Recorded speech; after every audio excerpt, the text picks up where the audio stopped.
Assalomu alaykum. Ekran oldi qarindoshlar, hammalarga Abdurahim G'aniyevdan salom. Uyg'ur oxirgi suhbat programmalaridan bugungi bu suhbat programmamizda Amerikada yashaydigan Mavla Yasin akamiz bilan Nuri Musabay akamizni Amerika saylimi va uning Uyg'urlarga bo'lgan ta'siri haqidagi suhbat programmasiga taklif qildim. Assalomu alaykum Mavlanka, assalomu alaykum Nurmamatga. Waalaikum assalam. Waalaikum assalam. Emsak bugun mas'uliyatimiz sal kechikib qoldi. Texnik masala tufaylidan vyosla boshlab ketdik hamsa. Amerikada har 4 yilda o'tkaziladigan prezident saylimi oxirgi bosqichga kirib qoldi. Bu qatimqi saylam dunyoning siyosiy vaziyatida davolg'ish qilayotgan Ukraina Rus urushi jiddiy davomlashayotgan Xitoy Shimoliy Koreya Rossiyaga yordamlashib askar avatgan BRICS davlatlarimi jiddiy yig'in ochib Amerika dollari qarshi birlik hosil qilgandek vaziyatda shundaqla Isroilda Falastin urushimi jiddiy shaklda bo'layotgan, hatto O'rta Sharqda yana bir urush portlash ehtimolligi yuqori bo'layotgan bir mezgil to'g'ri keldi. Biz savollarga kirishdan ilgari avval Amerikadagi partiyalar va uninki ideyasi haqida qisqacha to'xtalib o'tib boqaylik. Nurg'ulg'an davlatlarda masalan ko'plagan siyosiy partiya bor. Masalan Gollandiyani misolga olsak 16 va 17 siyosiy partiya bor. Bular saylam qatnashgandan keyin tutib chiqqan partiyadan bir qancha partiya birlashib hokimiyat ichki kabinet tashkillab hukumat tashkillaydi-da hamda. Lekin Amerikada ikkili partiya bor ekan. Hozir ansab 3 partiya demdi. Cumhuriyetçiler Partisi, Demokratlar Partisi deblarda hamda. Ara bu ikkili partiya bor ekan. Bu qanday Amerikada ikki partiya bo'ladi? Mush haftada hamda bir o'zingizga ko'z qarashini o'tirib qo'ygan bo'lsangiz, avval Mavlankamdan boshlaydi, Mavlanka. Amerikada hozir 3 partiya bor, Cumhuriyet, Demokratiya, yana Green Party deydi. Lekin u partiyaning hech qanday odam soni ko'p bo'lmagandan keyin u hech qachon saylandı yo'q. Ammo mavjud saylandı yo'q. Shuning uchun Amerikada asosiy 2 partiya desak bo'ladi, 2 partiya bor. Bu 2 partiyaning mushta bo'lishi dastlabda Cumhuriyet Partiyasi bo'lgan. Keyin endi bu Demokratiya Partiyasini qo'shilib rasmiy bir sistemlashgan. Masalan, Abraham Lincolnlar bavaqlarda ular Cumhuriyet Partiyasi. Keyin Demokratiya Partiyasi bo'lib, ko'payib ketgan bu endi tarixda shakllangan. Nimishqa emas, bu nimishqani so'zlab kelsa bu bir tarixiy Amerikaninki bu ko'chmanlar davlatidan qurilib chiqqan bu davlatninki tarixiy mushu ikki partiyaga shakllanib ketgan. Endi mush partiyaniki ideyasi to'g'rida Cumhuriyetçiler Partiyasi yoki Demokratik partiyalarniki mush haqida buningga bir javob bersangiz-da. Mavlanka buni yaxshi. Mavlanka buni siz javob bering, shuningki ikki partiyaniki ideyasi haqida. Qara, ikki partiyaningchi amaliyotda Nurg'iyada mundaq xalqaro vaziyatda masalanga Avstraliyaga bo'lganda bular birlikda, hozir masalan manda aytsak, Xitoy qarshi turishda birlikda. Endi bularningki mushu Amerikaning ichidagi eng chong farqi manda yaplaq tilsaqsak Cumhuriyet Partiyasi deydi. Bular baylardan oladigan bajni kim aytayli deydi.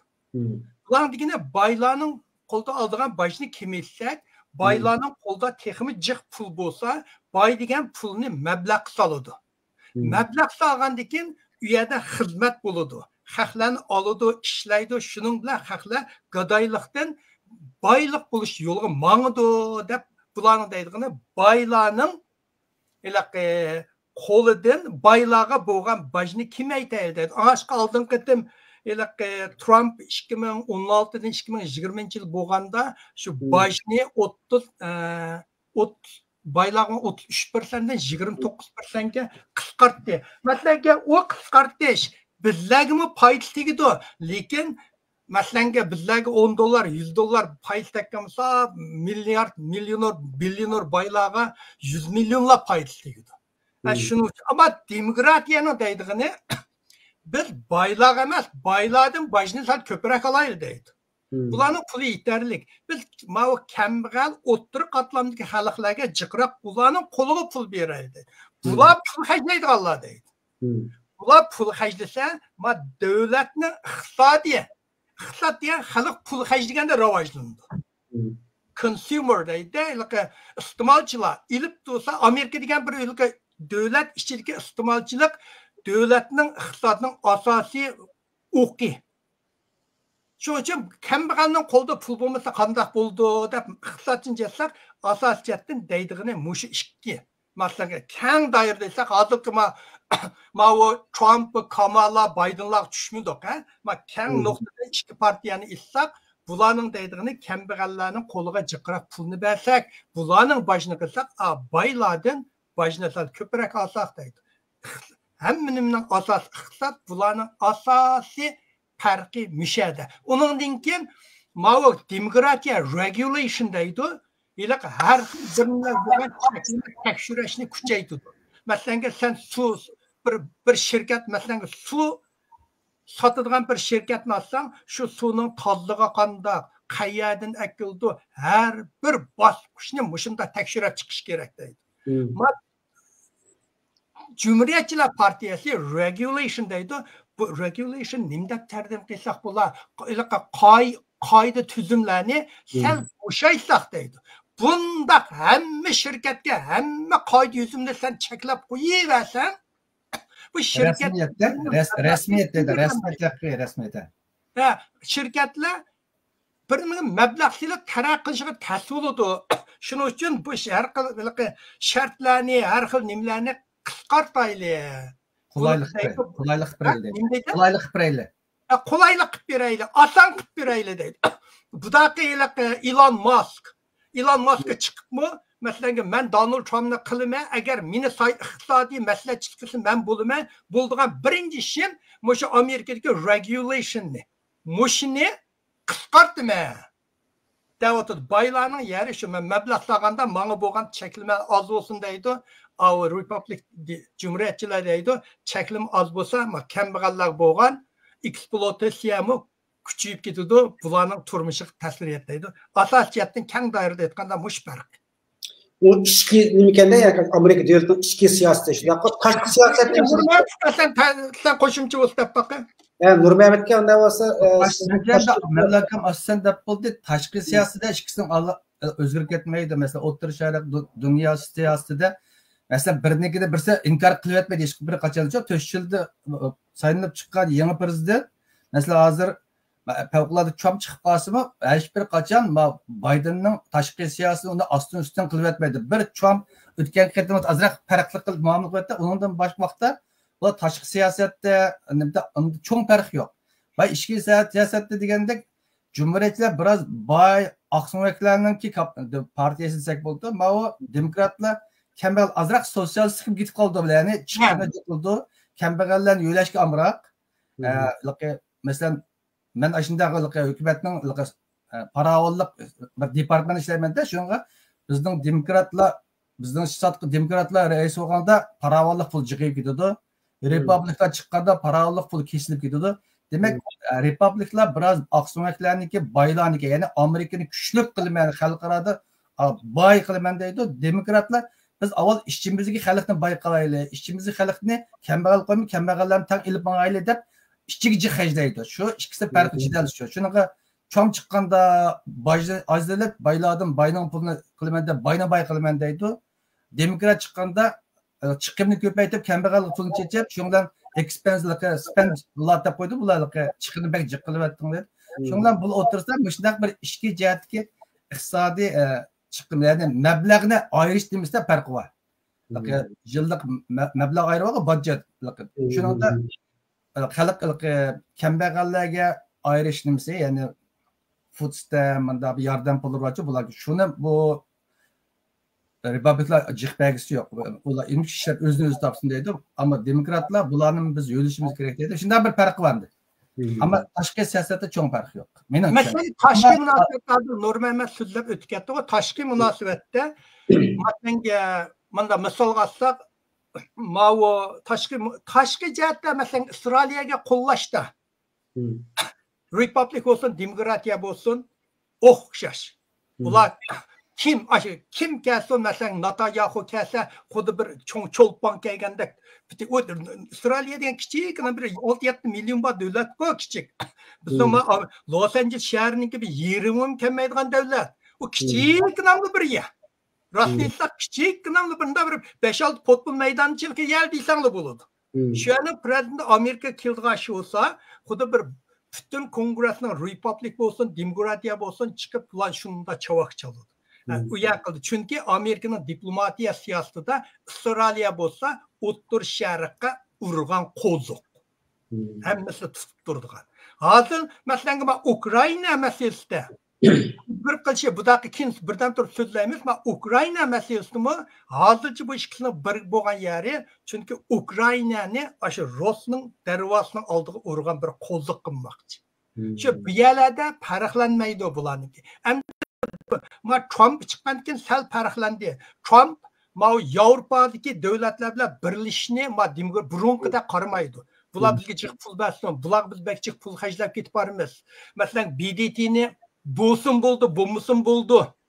Trumpning mandaq deydigan yerda demokratiya yo'q bu mandaq qo'shinni tang ko'lamda ma qo'shinlarni birlashtirayli deydi. Lekin masalan Trump Xitoyniga ta Trump chiqqicha Amerikaninki Xitoyga bo'lgan tashqi munosabat, tashqi diplomatiyasi asosiyatdan Xitoyga yo'l borish, Xitoyni paplash, Xitoyni xudayliqi Xitoyga xushamat qilishdan mang'andi. Trump buni o'zgartirdi.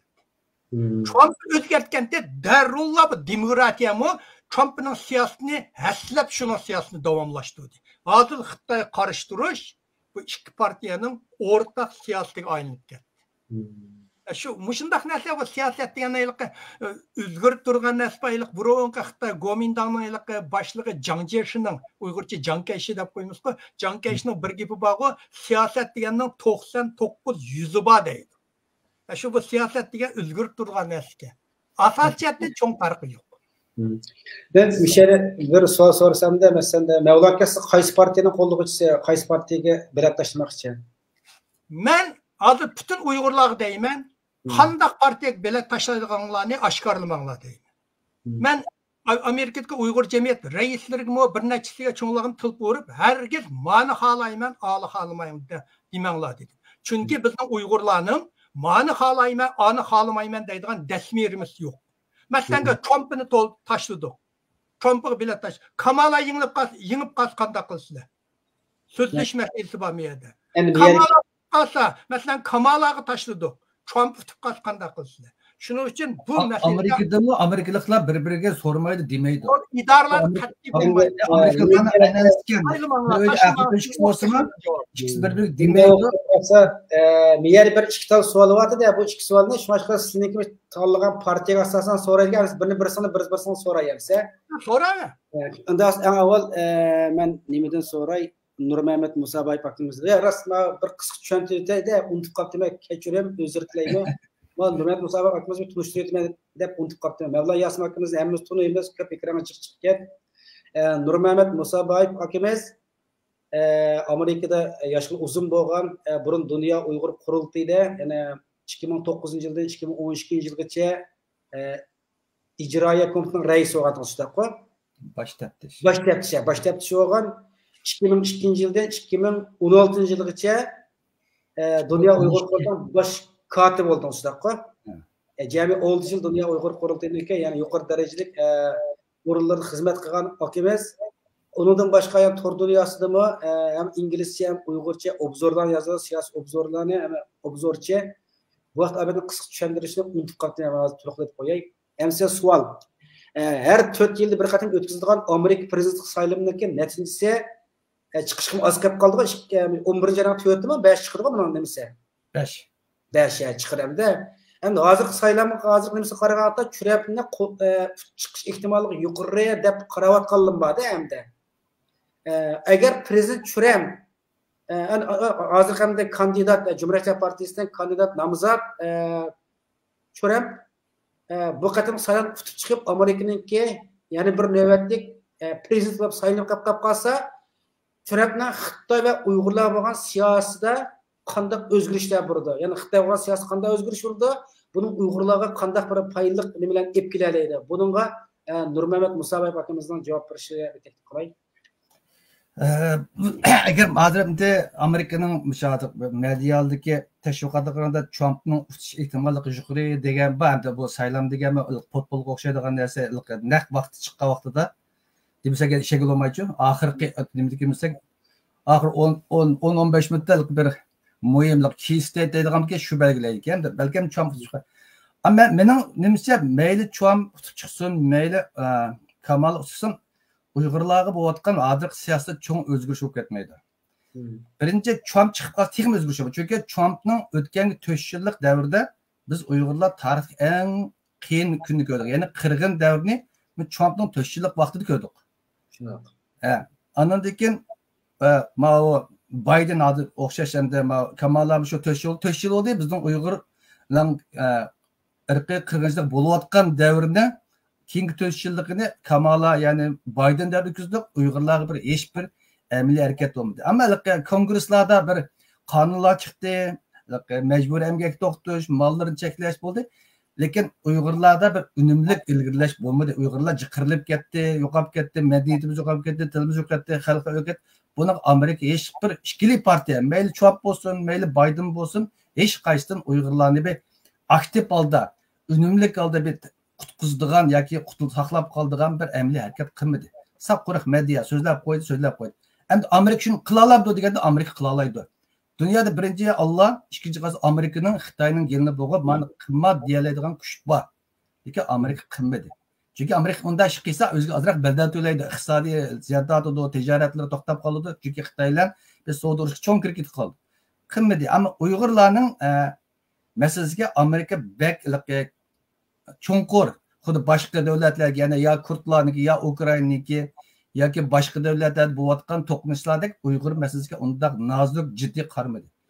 Ayrim Xitoy siyosatida ayrim birliqi Uyg'ur masalasi deydigan bir tema tutib, uni jiddiy astoydil tutmadi.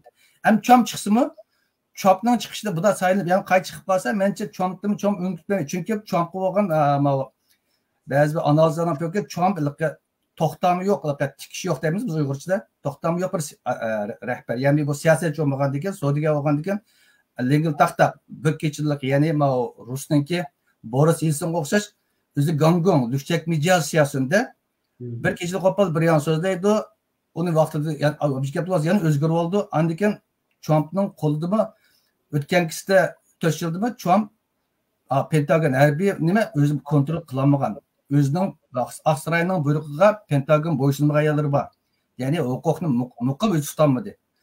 Bu da chiqqanda qanday chiqdi, bizga qanchalik foiz tegdi, buni ham biz tahlil qilishimiz, lekin bizga cho'ng umid kelsak bo'lmaydi. Trumpning Uyg'urlar masalasiga ko'ngil bildigan burmi yo'qdi. Bundan keyin unda qilib ketmaydi. Endi kelgan tashqi ishlar ministri, muavin prezident biroz siyosiy bo'lib, biroq uzunroq tushungan, ya'ni Xitoyni kontrol qilish Uyg'urlar orqali bo'ldiği deb qaraydigan bir siyosiy yo'llar yordamchisi o'tirib kelib qolsa, balkim bizga inshaalloh bir foiz bo'lar deyman. Ya'ni shundaqdimi? Agar Trumpni Uyg'urlarga saylanib qolsa taqoladi, Trumpni Uyg'urlarga yordam qildi deydiganga, ya'ni Uyg'urlarni o'zimizga nima deymiz? Uyg'urlar o'zimiz bog'liq yana. Biz Uyg'urlar chataga biroz kuchliroq, biroz inoqroq, birlikroq, bir kuchli bir organ yak tashkilot bo'lsak, Amerika bizning ko'zdir qilib Xitoyga sag'idak beramiz. Ko'zdir qilib o'yniqdek bir kuchimiz bo'lsa, vaqtida Amerika xiloptara qiladi. Lekin hozir chet ellik Uyg'urlarning kuchimiz yo'q, chechilang'u. Hukumatimizning natisi bor, tashkilotimizning natisi bor, o'zimiz demokratiya, ishlik huquq deymiz, ammo o'zimiz diktator. Bunda bir vaqtlarda Trumpmi bizdan ancha foydalib ketolmaydi deb qarayman. Shunaqa biz Uyg'urlarga mayli Kamala saylansin, men cho'ngsiz Uyg'urlarning bugungi taqdirida cho'ng o'zgarish bo'lmaydi. Mushbet ma'amdagi deb men shuna faraz qilaman. Endi Mevlankan, agar Kalama xonim saylanib qolsa deylik, Demokratiya partiyasi yana klerk huquqini, zontonlik nemisi huquqini qo'lga olib qilib qolsa, o'chada Xitoyga bo'lgan siyosatda bir o'zgarishlar bo'ladimi? Yana shu nima Biden zamanında xilci qonunlar ma'qullandiga nimaga? Amerikada Uyg'urlar haqida mesela şu mecbur emgak nimalarni küçük hozirgi xalqarada eng yiqiyotgan bir nima lobbichilik nimasi bo'lib qoldi bu nimasi Xitoyga bir qarshi turadigandan keyin yani mushniyasini yana bir ilgirlagan holda yana bir Xitoyga qarshi bir nimalar o'zgarish bo'ladimi yoki yani burunqidek guldirova yomg'ir yo'qdek ishlar qolib qoladimi qara avval bu saylam kim tutdi degan masalachi buningga javob bermak intayin qiyin Amerika'nın mən bütün məsələn Fox News, CNN, NBC, CBS, muşlar qarab baxsaqmı, həmmisi birinin dələnməydi. Çünki 2016-cı il məsələngə Trump bilan Hillary Clinton ikisi saylanğanda, muşu saylandığan günü, yana saylan nəticəsi çıxan 6 saat qalğan vaxtında Hillary Clinton'ın tutuş nəticəsi bütün torlarda 80%. Lekin eng oxirgi 6 soatda Trump aşı o'ttiriyatga urush hal qilg'uch shtatlarning o'z tarafga tortib Trump tutib chiqib ketdi. Bütün haqlarning mo'ljallamasini bekor qilib tashladi. 2020-yili Trump bilan Biden nim qildi. Biden gapini tuzuq qilolmaydi. O Trump'dan 5-6 asli Trump qeri, Trump'dan yani 5-6 yaş qeri odam mushta chiqqanda haqlar Trump'ni tutdi degan 70%dan oshgan. Lekin eng oxirgi kunda Biden electoral vote bilan umumiy popular vote deydi. Amerikada elektoral har bir shtatda masalan Kaliforniyada 61% odam demokratiyani sarlab 41% odam Republican'ı saylasa demokratiya tutgan bo'ldi. Bütün Kaliforniyaninki saylan bileti demokratiya ketdi. 40%ning demokratiya ketdi. Buni electoral vote deydi. Ondaki popular vote deganda eng oxiri zat qaysi jiq son oldi deganni Amerika bo'yicha uni bir hisoblab boqdi. Shu ikkisida Biden tutib chiqib ketdi. Shuning uchun bu saylam deganda bir hozir masalan avval Biden bilan bu saylam engishdi Biden bilan Trump o'tira boshlangan. O vaqtda Biden sahnaga chiqsa uxlab qolganda mushta beshini qildim deb gapini topolmay sahnadan tushunmay butun xalq Biden ustida deb nima Trump'ni ustida Trump Biden'dan bunda insan 70'te 30'ti. Trump'ı çokum ustida degan. Hem Trump'a Biden'a karşı Cumhuriyet Partiyasi 460 milyon dolar haclab qo'ygan.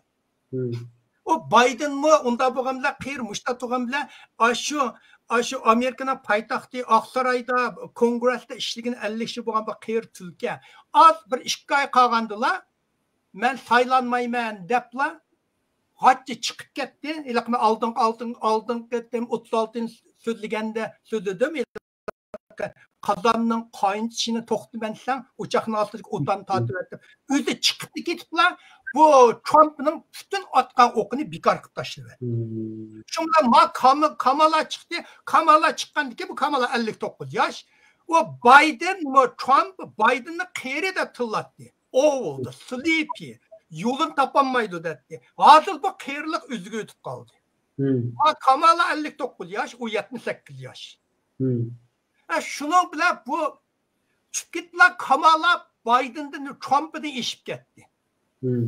İşip ketgandan keyin bu saylab undan keyin yana kand qilib hozir bu ikkisi mushu tang ketib bordi.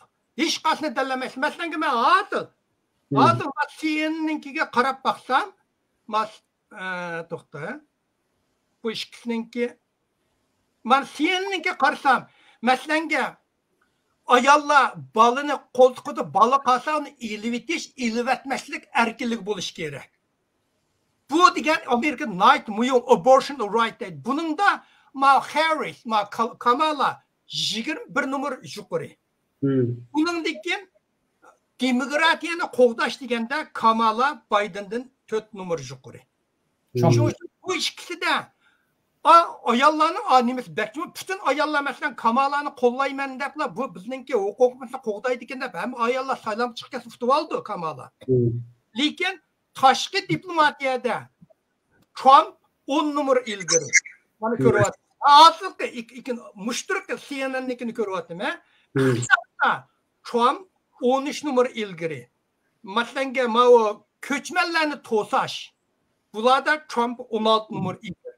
Hem de xalqlarning har bir saylamda kim qaysini noqta qiladi.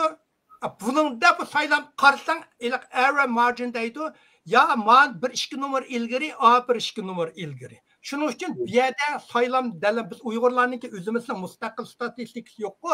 Biz bu cho'nglar qarab mushta deymiz. Ikkisi saylanib qolsa, mening ansiraydigan yerlarim bor. Masalan, Kamala saylanib qolsa, Xitoyga bo'lgan siyosati yumshab qolamdimki deb o'ylayman.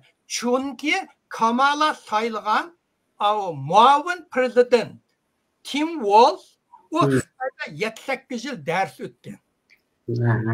Xitoyda 7-8 yil dars o'tgandiki, Xitoyning issiq o'tib qolish ehtimoli bor.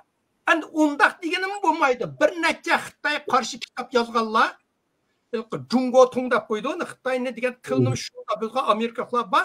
Xitoy qarshi yozganlar, ular Xitoyda 10 yil, 15 yil dars o'tganlar. O masalanga mening Tim Walz'ni Xitoy taraf bo'lib qolamdi. Uqmayman. Chunki shuning uchun bu yerda menda andish bor. 8 yil yotgandan Xitoy degan yomon narsa issig'ini o'tkazib qo'ydi. Qara. Bizning ikkinchi jumriyat shu Xitoy xotinli bolalar bor, shular Xitoy xotinli bor, hamma issig'ini o'tkazib jumriyatni vayron qilib o'tgan. Shuning uchun men har qanday bir Xitoy xotin odamga qat'iy 100 yil ishonmayman men.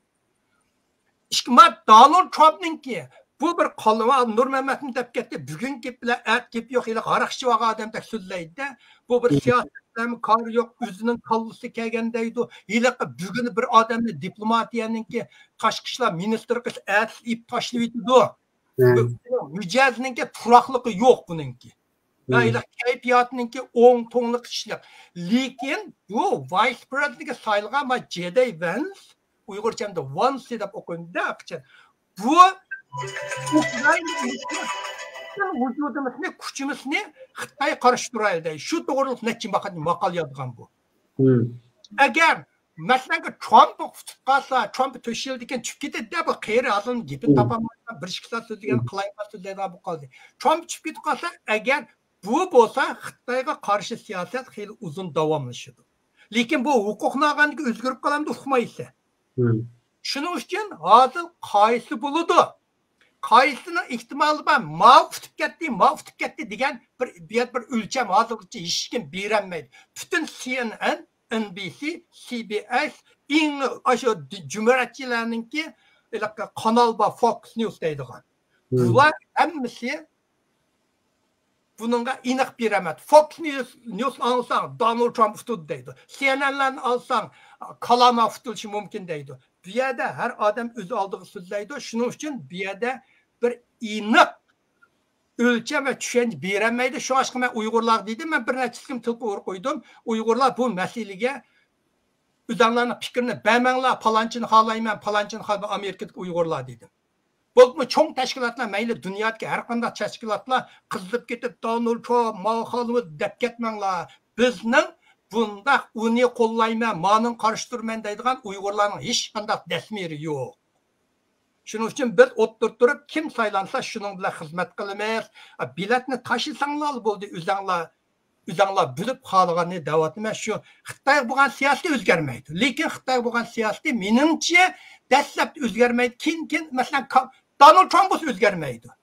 Vice president'i uningki muavin prezidentga men ishonchim kuchli. Kamala Harris o'zgarib qolamdi, gumonim bor. Chunki Tim Walz bor. Lekin budaqa nemisda Kongress bilan Senat ikkisini, Avam palata bilan Kenga palatasi ikkisini Cumhuriyet Partiya ip qilishi mumkin.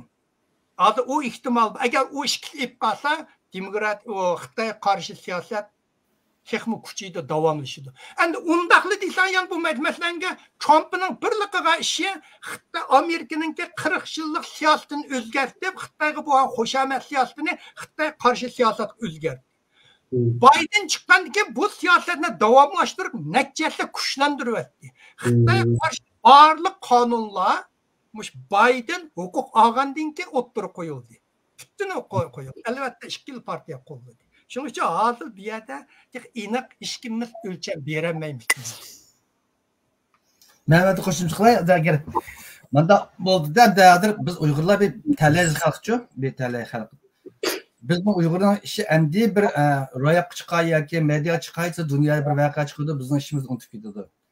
Shu Eng şu en kısa etkan yıkın jarımsın 2017 yılı bizde şu ırkı kırgızı başlanğandı endi bolşıgıllam ne dünyada ne bir vaka oldu pandemik Xitoyning virus taqab bütün dünyada xalq özünün cini qo'g'dashlab ketdi davlatdan o'tib bu bizni unutib qoldi shundan bizni Xitoy xohlagancha qirib oldi to'shib keldi endi bu yuqori kasallar bu mikrofon oldi endi bir dunyo tartib tushib endi o'zini qilay degan Rossiya bilan Ukraina urush chiqib Yevropa o'zini qo'g'dash bilan Amerika Ukraina qo'g'dashlar bütün dünya Rusdan qo'rqishlar ko'p yana bizni unutib ketdi endilikda bu Amerika'nın sayılım bulup ben biz gibi bu iki partiyanın qaysi bilan çıkar biz gibi ülkelermisek ikinci bir uruş O'rta Sharqda partlash oldi da.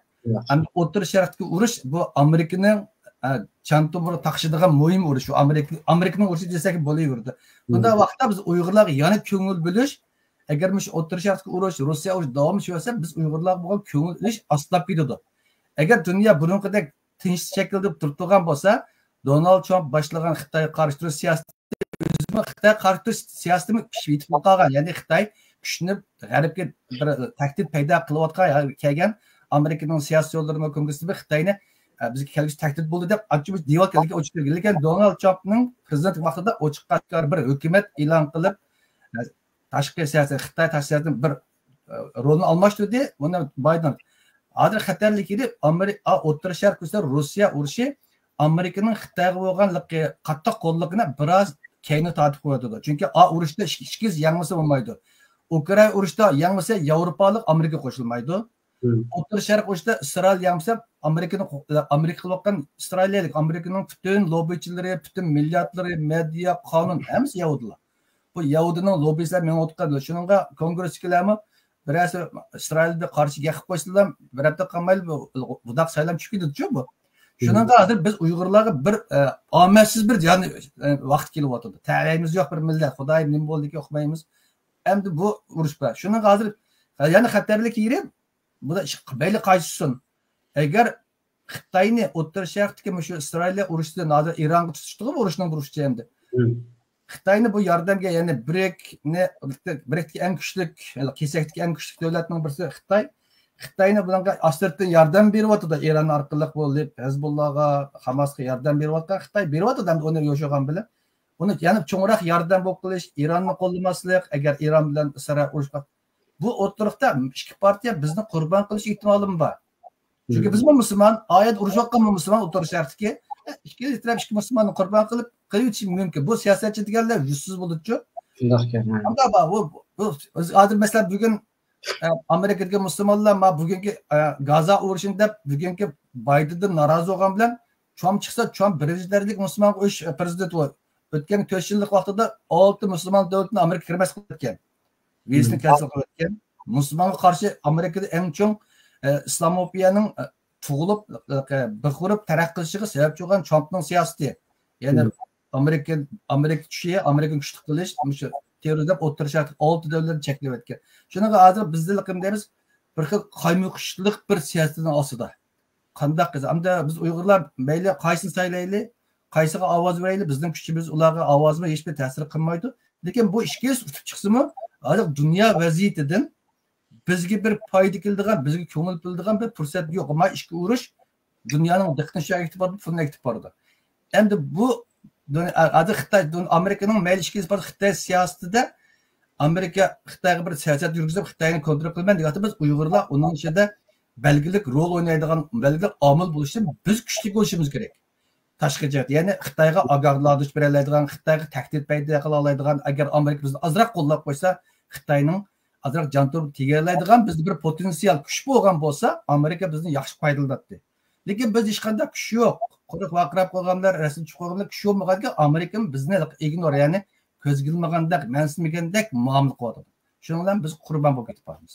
Endi bundagi bu ikki qaysi son mening nazarimda biz Uyg'urlarga hozirgi dunyo siyosatida bo'layotgan bu qirg'in, O'rta Sharq urushi, Ukraina urushi, bu Shimoliy Koreya ham u yoqqa urushga ketib bordi, texnik qaynayotdi. Bunda vaqtida Xitoyning tishiga tegmaydi. Chunki u Xitoy bir o'mchikning to'rida buni tegmay bizni qurbon qilib o'tamiz degan bir andisham bor. Menimcha Nurmamatning andishi neni men toza uningga ma'qul bo'lib ketmayman. Çünkü Ukrayna urushini eslolsang, Ukrayna urushi masalan o urushda Xitoy bilan Amerikaninki ayrilishi nihoyat aniq. Xitoy Rossiyani qo'llaydi. Rossiyani qo'llamaydigan dasmiri yo'q. Rossiya yengilib ketsa Xitoy uchun vaqtda Amerikaning Xitoyning eng chong bir ittifoqdoshi yo'qaydi. Amerika qarshi turishda. Shuning uchun bu Ukrayna bilan nimaning urushining qanchalik keskinlishi amaliyotda Uyg'urlarning Amerikaning ko'zidagi roli ko'paydi. Bunun acizlaşmaydı. Bu urushda çünkü Xitoymi hech qachon Amerika sen Ukraynaga Roska bo'lgan yordamingni azaytsang, Roska bo'lgan sen qattiqroq tursang, biz Uyg'urlar bo'lgan siyosatingni bo'shaytimiz desa Xitoy ma'qul demaydi. Chunki Xitoy Uyg'urni kontrol qila oladi. Nim qilishdan qat'iy nazar. Rossiyani qurbon qilolmaydi Xitoy. U Rossiyaning jon tomiri. Xitoy xalqaro siyosatining jon tomiri bo'libmi Xi Jinping Rosparast. Shuning uchun u jihatda Xitoy Rossiyaga urush bu yerda manda so'dilishadigan ish ancha yo'q bu yerda. Uyg'urlarning vazni nihoyat kichik buningda. Shuning uchun bu yerda O'rta Osiyodami Xitoy masalan hech qachon Hizbullahni, Hamasni, Ironni qurbon qilib Uyg'urlarga Amerika bilan savdo qilmaydi.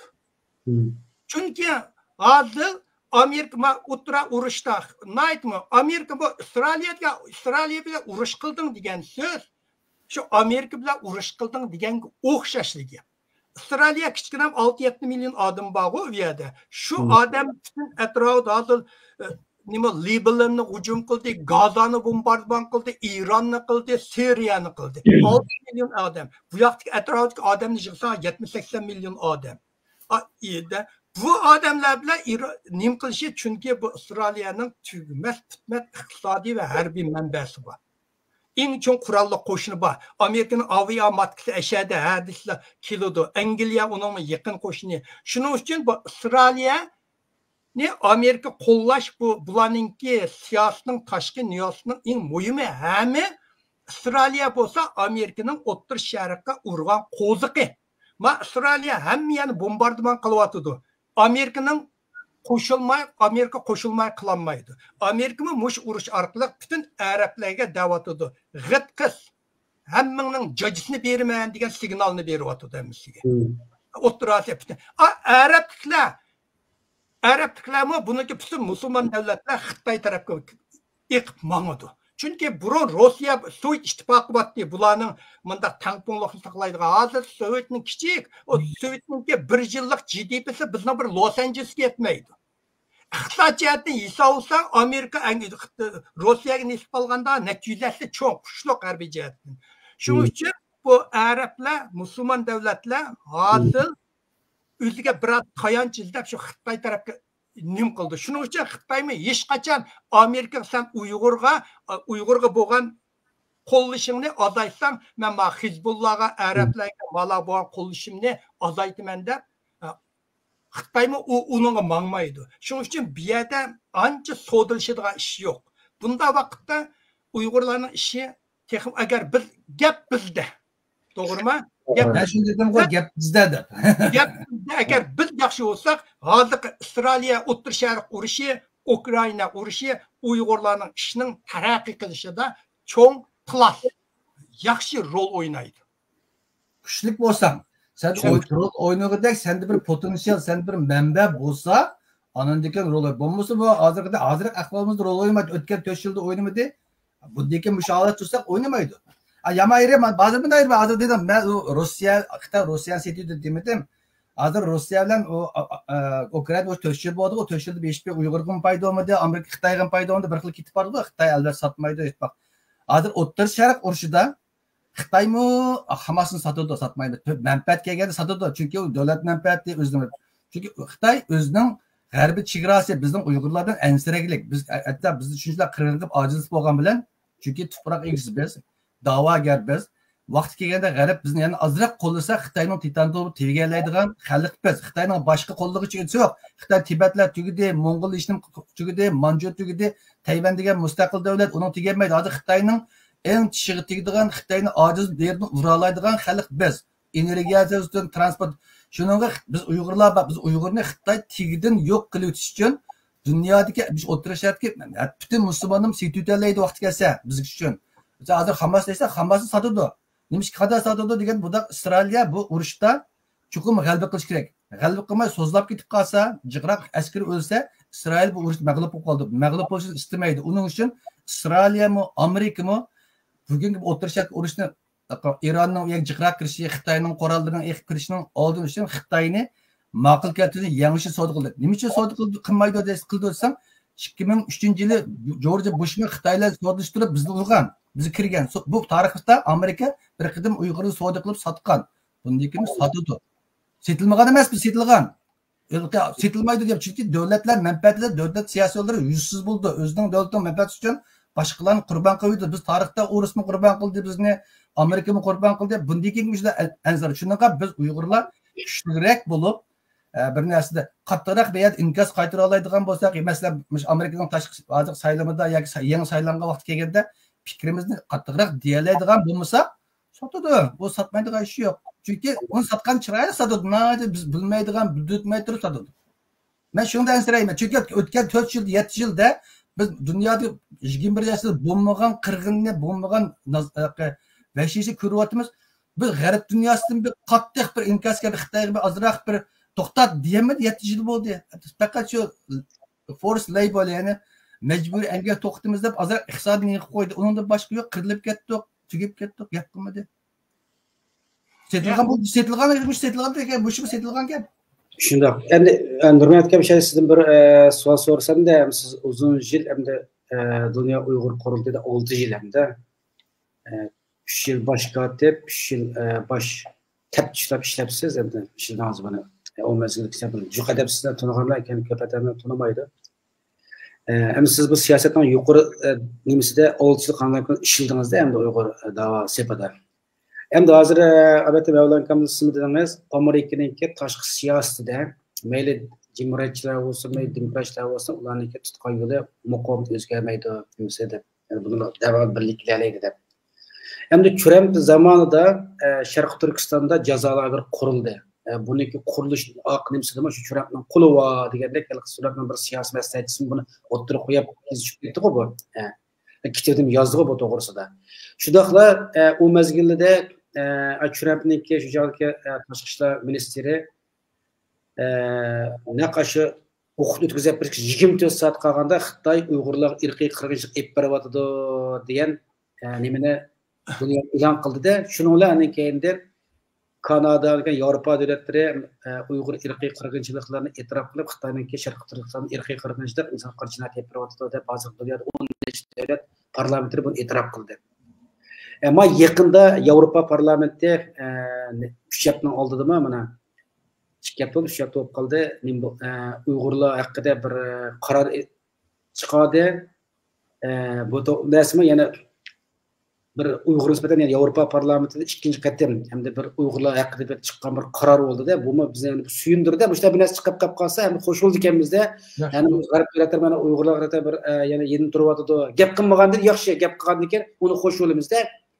Hamda navada kelar qatim yani Trump chiqib qolsa yoki Kalama ham chiqib qolsa, qaysi chiqib qolsa, mesela Xitoy siyosatida yana bir qattiqroq bir davrlar boshdan kechirilib qilib qolsa, biz Uyg'ur tashkilotlari yani chet eldikida hamda mushu Amerika Xitoy siyosatidan foydalanib biz da'vo ishimizni yana texnik yuqori pallaga ko'tarish uchun qanday hozirliklarda ideya tayyorlab turishimiz kerak.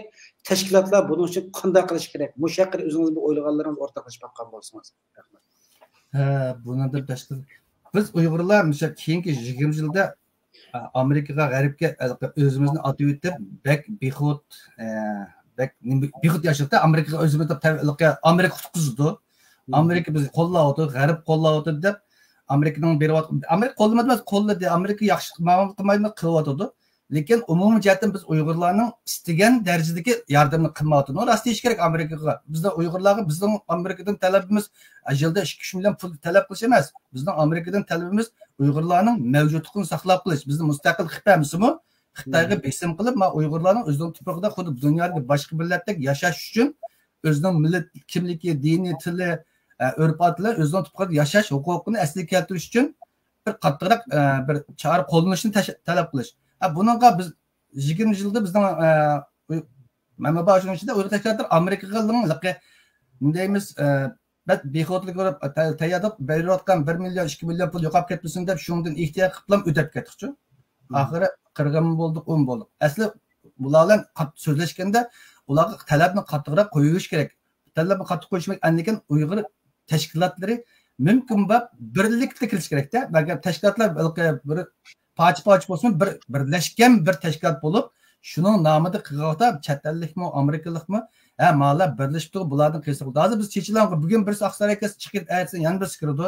Ya'ni Oqsaroy kirmasa kongressda hamda g'aribda Yevropada shunday biz hozir Uyg'urlar chechilib ketdik. Hozir yaqinda men bizning bir qurultayimizga deb o'tibdi, uning oldida bir yig'inlar ichib, mishlar hamisi ham yangi strategiya qo'llab, yangi Amerikada yangi bir saylan bo'ldi, yangi prezident chiqdi, mayli qarshi.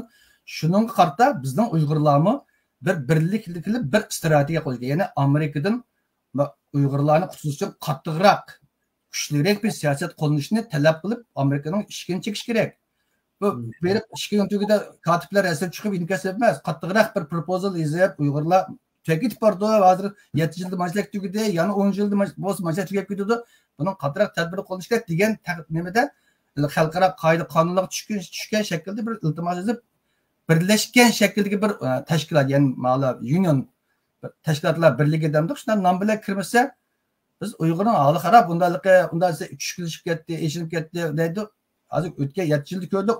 Hozir vatanda Uyg'ur tili tugidi, mechitga berish tugidi, assalomu alaykum deyish tugidi, hatto ismini Uyg'urcha qo'yish tugidi, qizlarimiz Xitoyga ketdi, bolalar mechitib bir choshqa ish bo'lib tug'ilyapti, tugab bormas.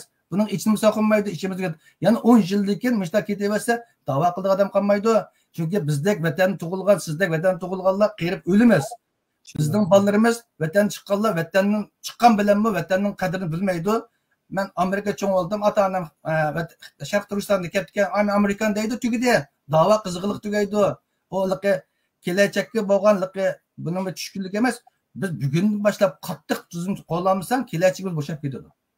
Hozir biz qilmishatdan vatandan tug'ilib chiqqanlar, vatan tanchimiz Xitoyning ochiqaman kunlarini ko'rganlarimiz hozir qattiqroq bir siyosat turg'izib, kelgusi avlodlar qoldirmasak, kelgusi avlodlarimiz chetlardan yumshoq niyatlar cho'ng bo'lganlar, ulardan bizning kutish tez, ular texnik yumshoq siyosat qo'llandi. Chunki men Amerikada tug'ildim, men Yevropada tug'ildim, men asli ota-onam Uyg'urdi, ashaqdan kelgan deb qo'ydi. Chunki ajdodlarni anglatamiz, I'm American, but my parents came from East Turkestan, so-called Xinjiang.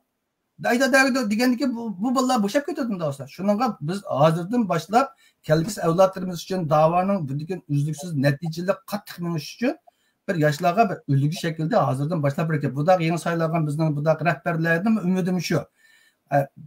Tez arada burungi to'qinishlar, ziddiyatlarni tashlab, yangi bir strategiya qo'llanib, butun dunyodagi Uyg'urlarni birlashtirib, bir siyosat qilib, Amerika va G'arb dunyosiga besim shaklda bir talab qo'yish kerak. Uyg'urlarning masalasiga diqqat qaranglar, texim astoydilroq qaranglar. Bunda bir qo'llanuvchida 2 million 5 million pullar bir qo'yib, bir parlamentda qara chiqirib, uni qarorni aqsi jumaydigan bunday ishni qilmay bir tafsilroq qilinadi degandek bir qattiqroq talab qo'ymasak, xalqimiz xatar mashuna deb deyman shu. Ya'ni bu gaplar chiq buzavatdi hamda har zaman şu siyasi vaziyat analizchilarimizdan nurg'un adamlar ilgili nurg'un suhbatlar bo'ldi. Mush temalar davomli qiziqarli bir nuqtaga o'tirib chiqdi. Bu so'zbat qilib qolaylikda hamda buningkina hamda reallik aylantira olmayapmiz. Masalan, chatlarga chiqib men leksiya anglash jarayonini davomli anglaydim. Sharq Turkiston mustaqil qilishdan qadam bosqichlar besilyapti. Manda qadam bosyapmiz, ani bilyapmiz. Sharqlar mustaqil qilishdan 4 yo'li xalqaro Uyg'urlarni ko'zitib ketgan, 4 qatim Sharqni mustaqil qilish uchun tashrif elib berib degan manda gaplarni olsak, navbat hayajon bo'lib, rasmiy bizlar mustaqillik yo'liga qadam qo'ygandek, dunyo bizni naq ashyoga boshlab menayotgandek, ashta bir his tuyg'ular bo'ladi. Afsus, buni qarasak, bu narsa yo'qmikin desa, bodek, bormikin desa, bir amaliy nimasi yo'qdek bir narsa ko'rinyaptimizda. Bu qachon biz ittifoqlashib birlik hosil qilaylik degan sir bu texnik pash olib ketyapmiz-da bu narsaga. Bu sabab nimada sizningcha? Siz 6 yil qurultaydagi yuqori o'rinlarda bir ishlab ko'rdingiz.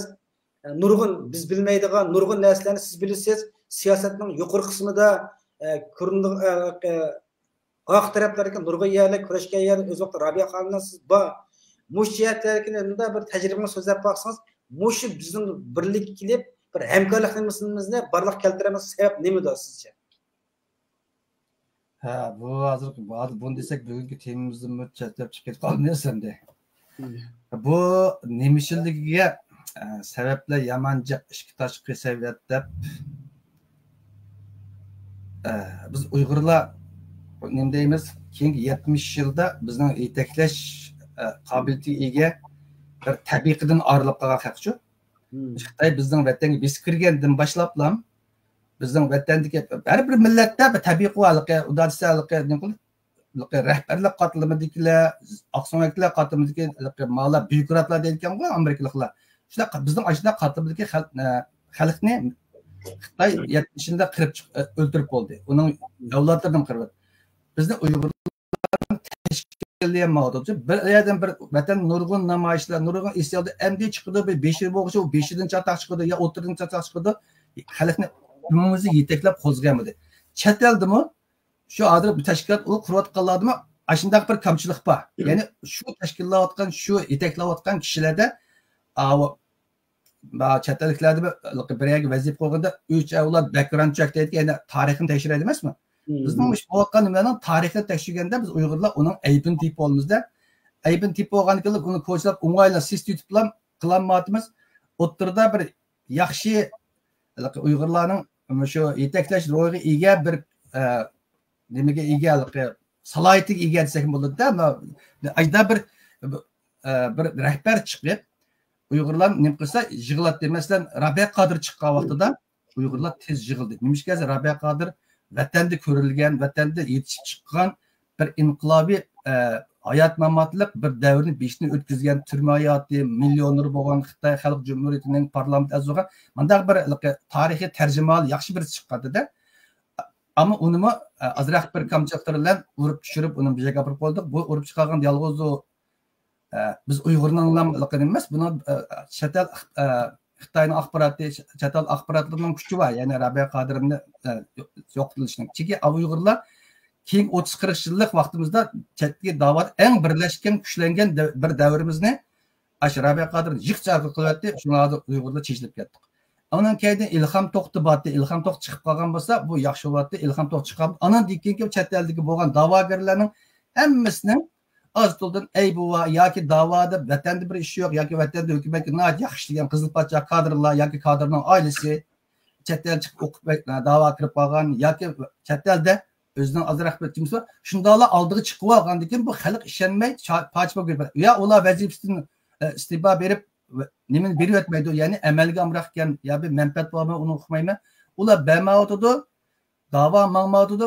Ular bu bir tashkilot chiqqan o'z oldiga tashkilot qurilib, bu tashkilot biz shaqlab ko'payib bu ishimiz ma'muriy, ya'ni da'voning beshiga sog'lom xalq ishlaydigan, xalqni o'ziga ishondira oladigan, yetaklaydigan kishilarning kammasligidan bu ishlar bor. Endi nima uchun qurashtirolmaydi, birlashtirolmaydi? Chet elda birlashtirgudek umumiy xalqning o'rnib turishga salobatli bir kishi menimcha ko'rmadim. Ajda bir kishi yo'q hozir. Yig'ib ekanmayka deb o'tirib yig'ildi. Mesela biz yangi chiqqan vaqtda Erkin Altekin ayda yiqqan. Bu Erkin Altekinning hamda background'i deymiz tarjimali yaxshi bo'lg'ashqa hamma so'zni anladik. Buyruqlar Yevropaga yig'di, bir qurul tashkilotni qurdi. Uning oldida cho'nglarimiz bor, Yusuf Altekin, o'tirasa Yusuf Ahmosov bularning kuchi bilan Turkiyada 92 yil yig'ilgandik. Andan keyin Germaniyada Erkin Altekin yig'ildi. Şunun bilan axir Robiya Qodir davricha kelgandik. Ya'ni bayman degandek yetaklash kuchiga, yetaklash sohibiga ega bir shaxslar bor. Ulardan keyin bu yoshlanishda taq chiqmadi. Yoshlardan bo'lsin. Chiqmaganki yig'ilmadi. Cho'nglarimiz hamda hozir Erkin Altekin bor, Robiya Qodir bor. Bularmi o'tira chiqib, bular to'xtar bir qilayli demaydi. Bilmayman nima uchun sababini. Yig'ib aytganda har qandaysidan birsi Uyg'urlarni kuchlantirishda bir qattiq kuch bo'lish kerak. Çiçilik ketdik biz, ama çiçilik ketken bilen bir katta kuşu olsa, kuştan korkudu, puldan korkudu. Bu işkilesi yok. Pul mu yok Uygur'da, kuş mu yok? Undaqki Uyg'urni bir yerga to'playolmaydi. Ikkinchi, Uyg'urlarning hurmatiga erishgan universal bir yetakchi yoki mo'ysipet deymiz. Ma qozoqlar oqsoqol deydi. Bizning unda oqsoqollarimiz dahi yo'q. Ya oqsoqollarimiz gapini tushunmaydi, ya oqsoqollarimiz o'zi bu ishning beshida mangmaydi deganda sabablardan biz chechilib, yeyilib, har kim o'z oldiga tashkilot qurib, darnaq qo'yib, hukumat qurib, mushtaq poch bilan qo'yib boramiz, lekin millatga ig'ir ziyon bo'ladi. Bu taqda yana bir suhbatni o'ylashyapmiz, mana uni benim qildik. Endi hozir Mavlankamdan bir savol so'ray. Rahmat sizga. Hozir Amerikada bu saylam yuqori pallik kelib qoldi. Bu saylamda Cumhuriyet nimsida olsun, demokratlar nimsida olsun, Uyg'urlar haqidan bir ancha-muncha bir suhbat temalar bo'layotamdi. Bunda bilasizlar, mushaqil bildiganlaringizni bir azroq o'rtoqlashsangiz. Senin sualına cevap veriştin. Burun ama Amerika'da bunun kızgınlığını kança. Ben yıkma bugün ettigen geldim seferden. Amerika'nınki Meksiko şehrinin aş beşida Meksiko şehrinin aş beşida bir in uçuğa çıksan aşağı Amerika'nınki Nicaragua degen yer var. Meksiko'nun uçuğu. O denizden in uçuğa Meksiko koltuğu, Gulf of Mexico barımız. Üyedim paraxotda oturup, yarım saat mangandiken uzunluğu 4 kilometre kildiğen, kengliği 1 kilometre kildiğen bir aral var. Şu aralı berip geldim. Üyek berişinin, şu aralı berip geldiğinde, o bir hem de sayahat, mengiz. Ben daysam bir paraxot, küçük aral, paraxotun tüpte otuğandaklı bulursa. Şu aralıga badım, hem şu bir 7 gün tutup, aşkhana kirsem, tamak yesem, bir resortda, biz tuğan yerdeki adamlarla çok sözsem, bütün adamınki şu yerdeki. Uya kelgeller, Germaniyadan kelgeller bakken, ben sözleşken, Angliyadan kelgeller, Kolombiya, Braziliya, muşa hem söhbetinin mühim noktası Amerika'daki prezidenti sayılımı. Ertesi ben anondaki aşağıdaki iki mücüz var. Yani dünya burun 7 mücüz var diye kim terakkiyat kılgan sırı yani iki mücüzünü koddi. Biri Maya buthanesi. Yani onu 1100 yıl burun kurup ki 1850 yılı onu tünce bürtü arlıq yuqab ketip ki şu vaxtdaki en güllengen medeniyetin bir şey etki. Yani o müştaq buthan ki her birisinin 391'den pələmpəy cemi qo'shsa 364, töpüde bir pələmpəy 365. Yani o temponu qo'yish uchun sen matematikçi bo'lishing kerak, astronomiya olim bo'lishing kerak, loyihalash usti bo'lishing kerak. Uningdikin musha har bir pələmpəyda mushta tushganda kunning nuri. Shu pələmpəy soat bo'ladi ekan. 15 ma pələmpəyda ma pələmchi top-to'g'ri 15 minut o'tib ketadi ekan. Ma pələmpəy aşının qarab saatini bekitalaysan ki. Aş yuğan butxanning o'ttiridagi bir tal mushtaq kichik bir ko'l bor ki, oy naq ustiga kelganda oyning nuri tüp shu ko'lga tushadi ekan. Bu butxanning bir narsani ko'paytsang oyga bor ekan, yulduz bor ekan, butun mushu koinotning hisoblashda chunki buni bir mijoz qil. Shu yerga bordim. Shu yer berish jarayonida u yer bir cho'ng bir avtobusda bir guruh bordi. Suhbat asası söhbət tanışqan Amerikanın prezidenti sayılır. Ondan üyeden çıkıp neçə yüzyıldan burun yerga bir metro yer şu arka urulup şu urulgandaki şu vaxtga dayın su ejdaha degan bütün hayvanlar ölüp tügeydi. Şu çıkıp dayın su ölüşünü şu deydi, şu çıqqandaki şu yerden çıqqan tuplar yer şu arka 1000 yılda nur kirenmey bütün dayın su hemminim ölüdü. Endi şu metro düşken yer aşağıda.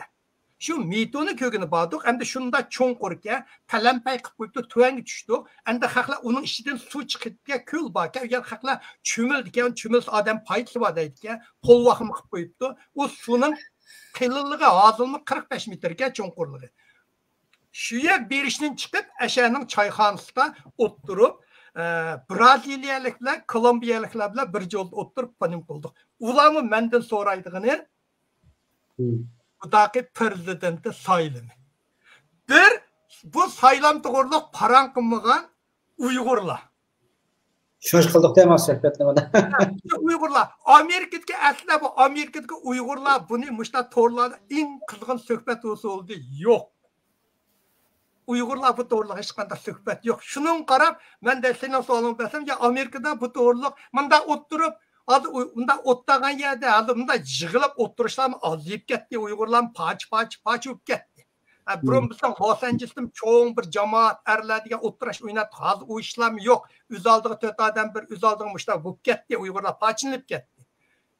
Şunda yedim o siyaset yok. Gayvaqlar Uygurlar bu birer nazariye çıraqlar oturup qalsaq bu saylam to'g'riliq ya Uygurlarninki mush erlar o'ttagan yerde.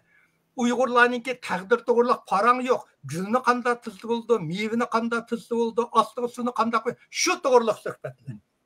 Shuning uchun Uygurlarning bu to'g'riliq bo'lgan ong saviyasi hozir bunday aytsak dünya vaziyeti İkinci Cumhuriyet halak bolğandiken Uygurlarga en yaxşı vaziyet geldi. Şununla mas kelip Uygurlardaki en bölgünçilik halat ilk geldi. Abay Nur Mehmet dedi, onunla ben koşulma Rabbinden devirde Uygurlar nait aciz bolsun mu birlik kelgen. Mesela şu vakit Uyguristan deydi o Avrupa'daki Seyit Tumturuklar, Nurgullar, Rabbimden bilen fikri şunda keskin tarixlangan bo'lsa-mu, birlik kelayli deb shu Rabbimdan vaqtda shu birlik kelgan.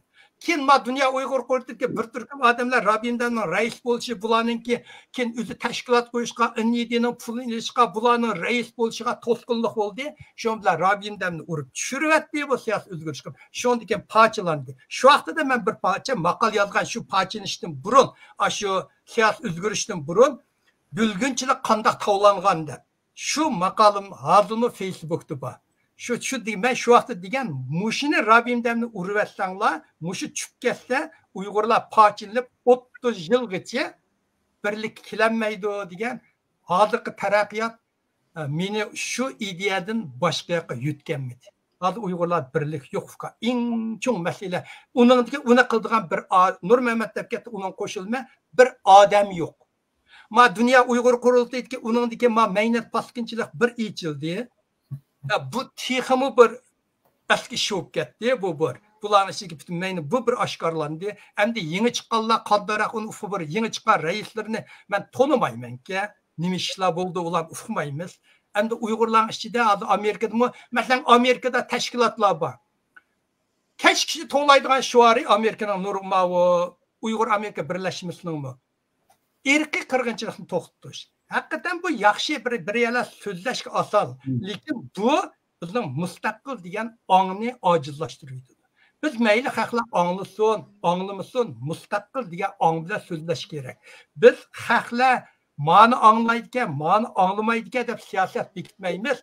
Biz siyosat bekitganda bizning deydiganimizni xalqqa qanday qilib anlatamiz, bir qitim anlatamasak 10 qitim, 100 qitim anlatamiz deb mustaqil degan ongni qilib shu yerga birlik akilaydi. Hozir birlik akildigan bir odam yo'q, bir kuch yo'q. Amerikada hozir qancha 7-8 tashkilot bo'lib ketdi Amerikada. Surgun hukumatdan 4 bahimiz bir malda. Shu bo'lib ketdi-da, shuning uchun bu hozir Amerikada vaziyat yaxshi, Uyg'urlarda Turkiyaga qarasam teri-perang pari ekan. Yevropada pari Uyg'urlar. Odam yo'q. Bir yetakchi Xitoylarga qahramon davrini bekitdi deydi emasmi, tarixni bekitdi deydi. Bizda qahramon yo'q davriga yetib keldi. Qahramon lider yo'q. Yo'q, lider yo'q. Shundaq davrda hozir bizniki agar Müşta bir adam çıksa, şunun kayniga biz hemmimiz yığılsak, biz Uygurlarga jig'ishni qilib ketamiz, yomon jig'ishni qilib ketamiz. İkinci qahramon lider chiqsa-mu, o lider bizni urib birdan seslaydigan düşmanımız bek kuchlik. Düşman kuchlik. Xitoyning endi bu da Rabiya Qodirning ses ketishi, tushib ketishi deymiz, ses ketishi, tushib ketishi. Bizning bugungi parcha ketishda Xitoyning qo'li bor. Xitoyning qo'li bo'lmasa da shu Xitoy 4-5 million dasturlab qo'ysa Amişti buzudu. Yani bir şöyle keçirme gitmemiz bir tıkap kaldığımda biz daha umum müzik alakalı bir var. İşimiz yaplaşmışsa Xitay'ın kuramızda hemimiz de buna. Hemimiz bütün teşkilatla deydi de Bizim iş birliklenmezlikimiz, onu kılanmazlık, bizimizganımız Xitayning qulu güçlü Xitay deb hammasi bu noktada ortaq şundaqqa. Şahmaqandikillarken bizim iş paç qilgan Xitay deymiz. Günah ötkizib qolib qolsak, şeytan deymiz, şeytanla atib o'tiramiz. O'chaqda biz aql nada degan narsa qilib o'ylab qoldi. Undaqqa Xitay hayotimizda Xitay bo'lib qolib qolsa, bizni patang tatib, sayaqtı, samayaqtı deb bizni chechitib boramdi. Chechib unda bir uni ko'rmaymiz. Yuşurun bir narsa bor. Men nurg'un narsalarga shohid bo'ldim, nurg'un narsalarni ko'rdim, nurg'un narsalarni his qildim. Hamda hammani hech bir shaklda devat qila olmaydi ekan. O'sha bir nuqta hammamiz deymiz Xitoyning quli to'g'ri, Xitoyning qadar quli kuchlik, Amerikaning nurg'un yerlarga kirib jasus qilayotgan, masalan Germaniya qilib qolsa, Yevropa nurg'un davlatlarni tutib chiqdi-da hamda oldinlarni Uyg'urlarni tutildi. Lekin bizning shu birlikka hamkorlik qilishimizni qarıştırıyotgan Xitoy deymiz. Mush 10 tashkilotning qatnashishini so'rasak, 10 hammasi o'rtaq shunaqqa, hammasi ashtaqdaydi. Unda qilib qolsa, shu Xitoy haqasini bir tortib pishib qilyaptamdi va yoki o'zingiz kelmayotasiz bir qadamalab degan narsani adamni bir o'ylantirdi. Bu hech qanday o'g'rini sen o'g'risimi, o'g'riman, o'g'ri demaydi. Yo'q, o'xshash gap. Bir o'g'ri tushunsa o'g'risimi, o'g'ri emasman, menga hojat kuchi oldim deb turoldi. Shunga o'xshash gap. Hozir bu degandek hammasi ya bizni buzayotgan Xitoy degan bilan shu buzayotganlar shu kim shularning birisimi Xitoyning o'zi bilib bilmay qilayotgan. Mundaq masala borchi, bir millat biz bizga seçilganda biz birisi irqin qirg'inda yo'qolib ketsa olgan, ikkinchi territoriyamizni yushtirib qo'ygan, besuvilgan, mustaqil yo'qotgan bir millat. Bu dushmanimiz Xitoy dunyodagi eng yuz qilin rasvo bir dushman. U undaq bir izot atadigan xalqlarning bir namoyish qilib qo'ysak yoki kundagi konsullar qilib qo'ysak, onun qattiqroq qo'lga kirib, shuning bizning dunyoda Uyg'ur tashkilot quruqlan bu sho'ri tavlashmas. Biz 3 xil sistemalik bir tashkilot qurish kerak. Bu kurashib siyosiy bir organlik siyosiy tashkilot, siyosiy faoliyat olib boradigan, lobbichilik qiladigan bir. Ikkinchi burimi degan. Ikkinchi bu BDT uya bo'lganda biz Sharq Turkistonning bisilgan uyaning Uyg'ur zemini ekanligini isbotlaydigan qonunshunos, tarixshunoslardan tilgan bir doktorlarimiz u yerdagi bizning ekanligini tarixiy faktlar, jug'rafiyalik ko'rinishlar bilan isbotlaydigan material gap. Uning uchun o'tganda 2003 bizning doktorlarimiz yig'ilib Germaniyada bir yig'in ochdi, naq birinchi qadam. Uchinchi qadamda bu mustaqillikka quruq gaplar kelmaydi, yig'ilganga bermaydi, namoyish qilmaydi. Uning qurolli kurash kerak. 30 milyon Uyg'ur bor degan bir Uyg'urda yo'q degan bir 30 tal askarimiz bo'lishi kerak. 30 milyon bo'lsa 30 tal askar bo'lishi kerak. 30 tal askar bo'lganda bizning tashkilotdan olsa kirib, bizda buzg'unchilik qildigan xayirlar yuragiga kirmaydi. Qo'qida 30 odamni qurol borda. Xayin chiqmas vaqt aytdi. Masalan, Hamaslar nima uchun kuchli? Hozir Hamas bir siyosiy tashkilot, uning siyosiy boshqaruvida dunyodagi eng kuchli Isroil ashun necha yil o'ltirib, chunki uning qurolli qanti bor. Biz Hamas kichikgina Gazani ichida nurg'un İsrail ishlaydigan arab shpionlar bor ekan. Ammo ularni bilib qolsa, olam o'ldirgan. Qurolli kuch bo'lgan vaqtingizda andagi millat shuning oqibatida biz Uyg'urda bizni qurol tutganni terrorist deb qo'ydi. Uni da qochidi. Qurolni o'zimiz tutmaymiz, tutqanni tillaymiz. Bu vaqtda vatan qanday sotildi? Vatan uchun o'lab berdigan bir kishilar bo'lish kerak. Ular qurol tutgan azimatlar. Shunday bir azimat bo'lmasa bizda, uningga ruxsat qilmasak, unda shunday bir tashkilotning kuchini uchun bizning siyosiy tashkilotlar ashlarga bir yo'l fursat berib, ularni qo'llab, ularni shu g'arb davlatlarga tunishtirib, axlab, "Mala bizning odam, unga qarshi chiqmaydi, bular dushman Xitoyga qarshi turdi" deb ularni axlab kelishtirib, bir bayman deganda 3 xil tashkilotni tangil berish kerak. Ya'ni siyosiy tashkilot, tarixiy va tarixiylar isbotlaydigan legal bir tim, anki 3-chi qurolliq qanot. 3 qanot ta'minlash kerak. Masalan, kurdlarni misol olsak, kurdlar 1910-yildan boshlab ham qurolliq, ham siyosiy, ham qonun urushib keldi. 3-4 davlatlar urushyotdi, oxiri natijaga erishdi. Boshqa nurg'unlar mesela Yahudlar shunda urushdi, chechenlarmi oxiri urushgan mustaqil bo'lmasmi, o'zining ozroq milliy kimligini saqlab qolgan g'ururlar yashayotdi. Qildik. Ya'ni urushdan keyin ne chiqdi? Biz urushmay jimli namoyish qilib bersak, Xitoy chiqidanda Xitoy 100 qilib millat chiqmaydi. Tayoq qilib millat Xitoy degan. Ozroq bizda bir shundan qo'rqitadigan bir kuch bo'lgan bo'lsa, bizda irqi qirg'in bo'lmaydi. Xitoy ozroq taptatdi. Bizda yo'q, hech nima bo'lmaydi. Shunaqa bu degan tashkilotlar ozroq strategik o'zgarishga yapib, hamda buruqli inson haqlari, demokratiya talab qilyapti. Nurg'un tashkilotlar hozir uning programmasiga mustaqillik deb qo'shdimi? Mustaqillik quruq gap bilan kelmaydi. Mustaqillik qurolliq bir qanotning kaydi kuchli tutib turish uchun shu vaqtda keldi. Shuningga tashkilotimiz bu g'arbni qo'rqib ketmas kerak. G'arb qurolli tashkilot qilsak bizni anda qildi, bunda qildi. O quruq gap. Chunki g'arbni qurolli tashkilot bo'lganda sen hurmatlaydi, ko'zlari qo'lindi. Qurolli tashkilotimiz qo'llanmaydi. Masalan, Afg'onistonga NATO kirgan vaqtda bizning qurolli kuchimiz bo'lgan bo'lsa, shu vaqt qo'llanadi, biz qo'llanamiz yo'q, ishlam qilamiz yo'q. Mana shunday deyman, bundagi tashkilotimizda bir xil biroz aktivroq bo'lish kerak ekan. Reallik. Timini azraq yig'aylikda abiyatin Avlankamdan so'rgan savolda, ya'ni bu qatimqi Cumhuriyet va Demokratiya Partiyasining bu saylamida Uyg'ur masalasi to'g'risida, maxsus Uyg'urlar haqida bunda bir savol so'roqlar yoki ishki nomzodniki Uyg'urlar haqida bir degan gaplari, narsalar bormi yo'qmi degan. Buni biraz yezilmedi-ku, hech qanday biraz yezilmedi-ku bu to'g'risida. Men qarab baxtdim, ancha-muncha obzor yozdiganlar, ba'zi bir narsa o'sha saylam haqida Uyg'urlar to'g'risida bir gap shu zaman taqilib bu da qarasam hechnim yo'q to'g'rida-ku. Shunga o'tkazaylik suhbatni deb degan suhbat qildik-da buni. Okay. Yani nimecha qarafka bir ishga birinchi Amerikadagi bu prezidentning saylamda Uyg'urlar to'g'riliq hozir parang bo'lmaydi. Bu chunki bu saylam deganda sen Xitoylarningmi saylam bildiga erishishini kutsa. Amerikada 5-6 milyon Xitoy bor. Shu uchun Uyg'urlar bu to'g'riliq hech qanday saylam hayiti bu to'g'riliq so'zlamaydi. Bu bo'lgandan keyin ketadigan siyosat. Bu nimqimay. Onki Uyg'urlar ichidimi bu to'g'riliq buning qiziqishli hech qanday qiziqishlik yo'q. Shuningga men aqlim hayron qoldi. Uyg'urlar ichida ya bir asla bu Uyg'ur masalan Amerika Uyg'ur birlashmasi mushundaq suhbat ichib, shu suhbatda Uyg'urlarni qizg'in bir menda basnozirlar bo'lsa bo'ladi. Uyg'ur xalqi Amerikadagi Uyg'urlar yo'q. Bu to'g'riliq bu Amerikadan eng chong tashkilot shu. Uyg'ur Amerika birlashmasi bor, hammasi uchun undan keyin avayliq Mentüün a'la yetakchilikka surgun hukumat bor. Surgun hukumatning ta'siri Amerikada boshqa surgun hukumatlar qaragan ta'sir cho'ng bo'lgani bilan anchalik asos o'zi so'zlayotdi. Shuning uchun Uyg'urlar ichida bu to'g'riliq yo'q. Partiya ichida albatta bu to'g'riliq hozir gap bo'lmaydi. Bu hozir saylam mana qaramamsa bu to'g'riliq hatto İsrailiyami saylamga bir hafta qolganda Ironga urdi.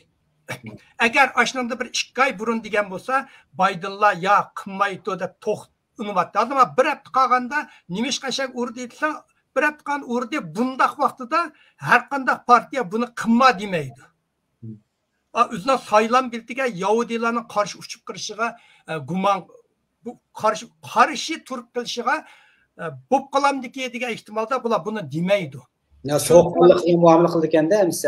Bir hafta bo'lganda hozir hech qanday nima qilmay butun o'ji xalqdan nima deysa deb shu saylam biletni elish. Shuning uchun men oldimizga bir necha haftada va bo'lish bo'p bo'lgandan keyin masalan Donald Trump bo'lsin yo Kamala bo'lsin, bular bo'lib saylam prezident bo'lib bo'lgandan keyin 100 kundan keyin endi Oqsaroyga kirdi. Ular kirib endi o'zining siyosatlarini o'ttirib qo'yishga ya'ni 20 yil bu ağırlık yok. İkinci abi asıl bu mazmunla münasibetsiz Nurmehmet dep kaldı. Şununla koşuncu bir kala ile kurallı koşun dedi. Hem de kurallı koşun diye yanı ismin çıktı Uygurlar ile İK-47'nin otomatını götürdük kılıç uğulu emez. Aciz milletlerinin kuraş kılıcı kompütör. Vakti de Amerika 2 yıl burun Rusya bir virusni kirgizib Amerikaga 100 milyard dollarlik ziyanga yetkazdi. O virusni kirgizgan ashad masalanga mushto kijin asho Rossiyaning axborot umigining bir cho'ng atir ishlamaydi. Ashad ya 3 ya 4 odam. Ashla bir bo'limda turib, ashni ishlab qildi. Uyg'urlar mush cho'ng tashkilotlar masalanga mush Uyg'ur Amerika birlashmasi bo'lsin, Turkiyadagi Sharq Turkiston birligi bo'lsin, men yangi chiqayotgan dunyo Uyg'ur bo'lsin, bular mushundaq bir 5-6 odam Uyg'urlar yoshlarni tarbiyalab mush Xitoyga virus hujum qilishni hacker deydi buni inglizchada. Hacker deydi. Mushuning dini masalan 3 odam misha o'tirib, u silvitadigan iqtisodiyot masalan cho'ng bir yerlarni iqtisodiy ziyonkashlik intayin zo'r bo'ldi. Buni tarbiyalab bularga hech qanday qiziqmaydi. Bular masalan Turkiyadagi tashkilotlarning bunda boshqalar qarab baxsam bu soatga paranglarni tushunmaydi. Мәсәлән, алды yeni çıkan Nurgullar bu sarangdaki paranlarını mı düşenmeydi bu? Manda kılaydı ki bu sahada anımı yok diye buladı. Şu məsələn muşumu Uygurların qurallıq görüşünün intayı mühim bir qismi hazır qıldı cəmiyyətdə. Ondakı yanı birini mi Nurmat dep qaldı mən qoşumçusunda itkide elaqı Şərq Türkistan Xitayının müstəqil bir yer Şərq Türkistan Xitayının bir qismi emas deganni ligo qonun jihatdan isbotlash deganni deydi de. Yani bunu məsələn muşundaq birini chiqdi qo'l qo'yinglar, qo'l qo'yib berma. Lekin mening haqlim hayron qoldi. Hozir Sharq Turkiston Xitoyning bir qism emaslikka gumon qilayotganlarmish Uyg'urlar. Men hozircha o'qib chiqqan barliq Amerikada inglizcha kitoblar hamma Sharq Turkistonning mustaqil davlat deb tarixda mustaqil davlat deb hammasi shunday deb yozdi. Men dexe Sharq Turkiston Uyg'uriston men qaysini ishlatsa Xitoyning bir qismida tarix degan men dexe menga ko'p deb beringlar bir inglizcha kitobni o'qimadim. Manda o bilan hatto hozir Xitoy Nurg'ullar bizning vatanda irqiy qirg'in bo'layotganiga ishonmayotgansa, o'sini 70-80 burunqi nimaga bu chetalik ishonmaydi. Uni shu tarixiy fakt bilan BDTga do'qlaq ko'rsatmasang, sening bizning nazarimizda Sharq Turkiston biz mustaqil. Lekin shuni bu chetalik hech bir qachon e'tirof qilmagan bizni, hech bir davlat.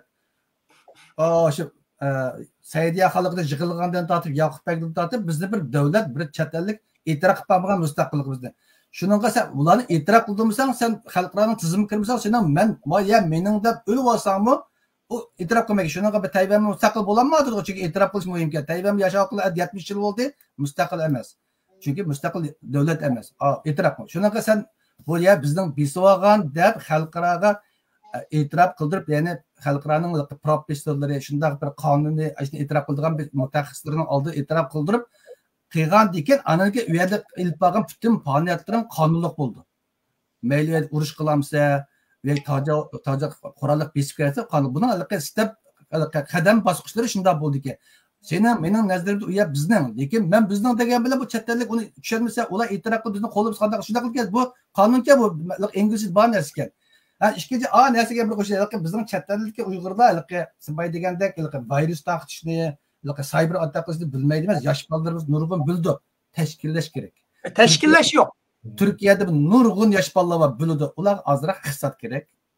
Ya'ni bir uyga solab qo'yib 12 soat o'tirib pulni berib, mana qil deydiganga pul kerak, tashkillash kerak. Yosh bolalar nima qilishni bilmaydi, ammo game o'ynab, mushunda xaygir qildiganga ustib ketgan bolalar bor. Men bilaman. İkinci hozir bu drone deydi, uçuqsiz uçak aeroplandan dindan kichik ekan bu nelaqa tizgili uçak degan ham azan ham o'ngay ekan. Uning uzunligi necha ming kilometr baralaydi, yasig'il bo'ldi ekan. Bizning Uyg'urlar yasalaydimiş yasamaydi. Ashunam azroq pul ajratib tashkillasa yasig'il bo'ldi. Yasab bizmi Xitoyga ishga qismdirib urush kerak. Ayda vaqtida Xitoy analiga to'xtab biz bular chekliga olsak bizning Titan tomonimizga urib qo'ydigan deb azroq bizga e'tibor berdi. Xalqaro suhbat hech nima qilmay turib quruq beraversang Xitoy ustal ustiga kelmaydi. 1949da nima uchun Xitoy bizning ustal ustiga bitim qildi? 30 ming kishilik Manas saqlab turgan armiya bo'lg'achqa Xitoy qo'qa ketib bitim qildi. Agar 30 kishilik 30 ming armiya bo'lmagan Xitoy ko'ta qashqini deydi. 30 ming. Shuning bizda 30 ming bo'lsa 30 kishilik cyber atak qildigan, ya'ni elektronlik hujum qildigan, anda tizginlik uçak qilib 30 askarimiz bo'lsa, Xitoyning u yer belib tegib qo'ysak, anandiki mas siyosiy da'vogarning gipi oqidi. Sen mening gipimni olmasam, bugun kechida bizdan portlaydi deydi. Bu urush taktikasi shunday. Men o'tirklar aytgan-ku, masada usish uchun jang maydonlarida biz ustun qazishimiz kerak deydigan. Hozirroq jang maydonida biz o'zimizni ko'rsatmasang, ustaldagi natija bir ten ustun tutolmaysiz. Nima? Ben Meşhur abi ittifak to'g'risida qildim. Salma temada sirtlab ketdik. Amal yo'q, normal so'zlaganga keyin ulab koma berish to'g'ri keldi. Men yaqinda 30-yil yozgan Angliyaning Qashqarda tug'an konsulning shu vaqtda hukumatiga yozgan bir parcha xatini o'qidimda. Shu vaqtda Angliya hukumati birinchi jumuriyatga yordam bersak bo'lamdi deb so'rabdi. Sorsa bu konsul aşlap söyleyip ya bular bek parçalık gitti bir ideya yok mesela Hoca Niyaz bilen Sabit Tamla hemmini kısıp bular hazır birlik bularga yardım kılıp kalsak kin mavu Xitay birleşip ketkende biz böyle düşmanlık bular ittifaklık yok ya birlik yok bularga da yordam bersak bo'lmaydi deb xat yozibdi. Shu xatni yaqin o'qib qoldim. Shu bizningmi hozir mushlarni Nurmamatmi dedim, menmi dedim, Saylamningmi dedik. Bularning hammasining bir ulgulik mingishiga ufqa. Bir birlikda kelgan bir tashkilotni. Buni hammamiz deymiz. Buni qiladigan Buni deydigan odam yo'q. Abay Nurmamatmi dedim. Men shu to'g'ri Nurmat degan misolni ildab yurman. Shu professorlarning oldiga uyalarga Sharq Turkiston Xitoyning bir qismi emas degan hujjatni bir opasak endi gapimiz bundaq qonunliq bo'ldi dedi. Men qo'llayman shu hujjat kelsa nima qo'l qo'yib birman. Lekin men hozirgacha o'zim o'qigan barliq materiallarda so'zlashgan professorlarda Sharq Turkiston Xitoyning bir qismi degan bir professorni bir kitobni o'qib boqmadim. Bir professorni anglab boqmadim. Men o'sha Sharq Turkiston to'g'riliq chiqqan ingliz kitoblarning hammasini kitap o'qib chiqyapman. Hozir o'qidim, birinchi o'qidim, maqolalarni o'qidim. Hozir qo'l qo'ygan sen emas, men emas, chet ellik, ya'ni BDT'dagi, avya belki Nadodga mushlar e'tirof qilish kerak ekan-ku, shu. Uni o'tganda bizning bu Amerika'dan veya mesela Nabica şunun bir Paris'de mi, Berlin'de mi, Belgiya'da şuna bir yığın içilip, aslında Şarkı Türkistan'ın Xitayning besiyilgan zimin to'g'riliq bir tarixiy faktlar so'zlab keldi bular. Amerika'dan 3 professor bor, ingliz, bizning Uyg'ur Nabijan bor. Ya'ni aslında shularning bir qadam bosqichi deb tushundim men. Inshaalloh bundaki bo'lib qoladi. Uni alaqasi sen bilan men qo'llayman. Men qo'llayman. Qo'llayman. Unaqa men dedim oldim kes qo'l qo'ymayman. Ya sen bilan biz qo'l qo'ydigan ish emaskan, endi bizning qo'llashimiz u bizga majburiyatkan, bizning mangdigan yo'limizning bir step. Qadam mustaqillik mangdigan yo'llarning bir qadami shu, bir pallampi. Hozir tamam, yaman chaplab ketdi, ama so'zlab ketsak, bo'z boshqa temaga so'rab qoldim. Lekin adabiyot temaga hozir shu Facebook'dagi qiziq nuqtadan birisida ulishkin chiqdimi, tunugin chiqdimi, chiqib qoldi-da. Hindiston bilan Xitoyning o'rtasidagi chegara masalasida Xitoy hukumati necha ming kvadrat kilometr ya'ni Hindistonga biribdi. Shuning bilan shu chegarani saqlab turgan Hindiston askarlar, Xitoy askarlari chekinib, ashada chegardik bo'lgan jiddiychilik pasaydi u bu degandek gap so'zlar taqol demdi. Bu mendan nimasi Xitoy manbalaridan misolga narsalar bor ekan. Umumiy zimin 90 ming kvadrat kilometr dedim, shu taraf bir zimin ekan, ya'ni o'z vaqtida ya'ni bizning vatanimizning zimində bu narsanikine. Bu şəhərdə endi mana shu ya Mavlon kamlarning ishchilarning o'zlarini ko'z qarshisiga o'tirib qo'yib qo'ysanglar, bu rost ashta bir nimami yoki bunda bir haqni eg'izi gapmi bu? Mavlon kamlar ko'rgan bo'lsa bu Xitoycha yoki ingliz material o'qining. Buni Xitoy to'rlarni so'zlayotdi ufqa. Endi buni qilish ehtimoli bor. Çünkü hozir Xitoyning qonini bo'g'ayotgan, Rossiyaning qonini bo'g'ayotgan, İranning qonini bo'g'ayotgan Amerika dollari. Xitoy dollardan masalan hozir ma Xitoy Tungjijuninki materiallarini o'qib chiqdim, bunaqa so'zlagan so'zlab chiqaman. Xitoyda butun masalan Xi Jinping, Jiang Zemin ashlarning hammasi shirkatlarini Shangongda yo'tkab chiqib ketdi, Singapurga. Bu degan nima dollar ketdi. Dollardan ayrılıp kalsa mesela hozir Amerika Beijing ya Guangzhouga Xitoy yo'l qo'ymaydi. Bir bank qurib salsa, Xitoy yo'l qo'ysa, Xitoy pulining 20'ni Amerika bankasi akitadi.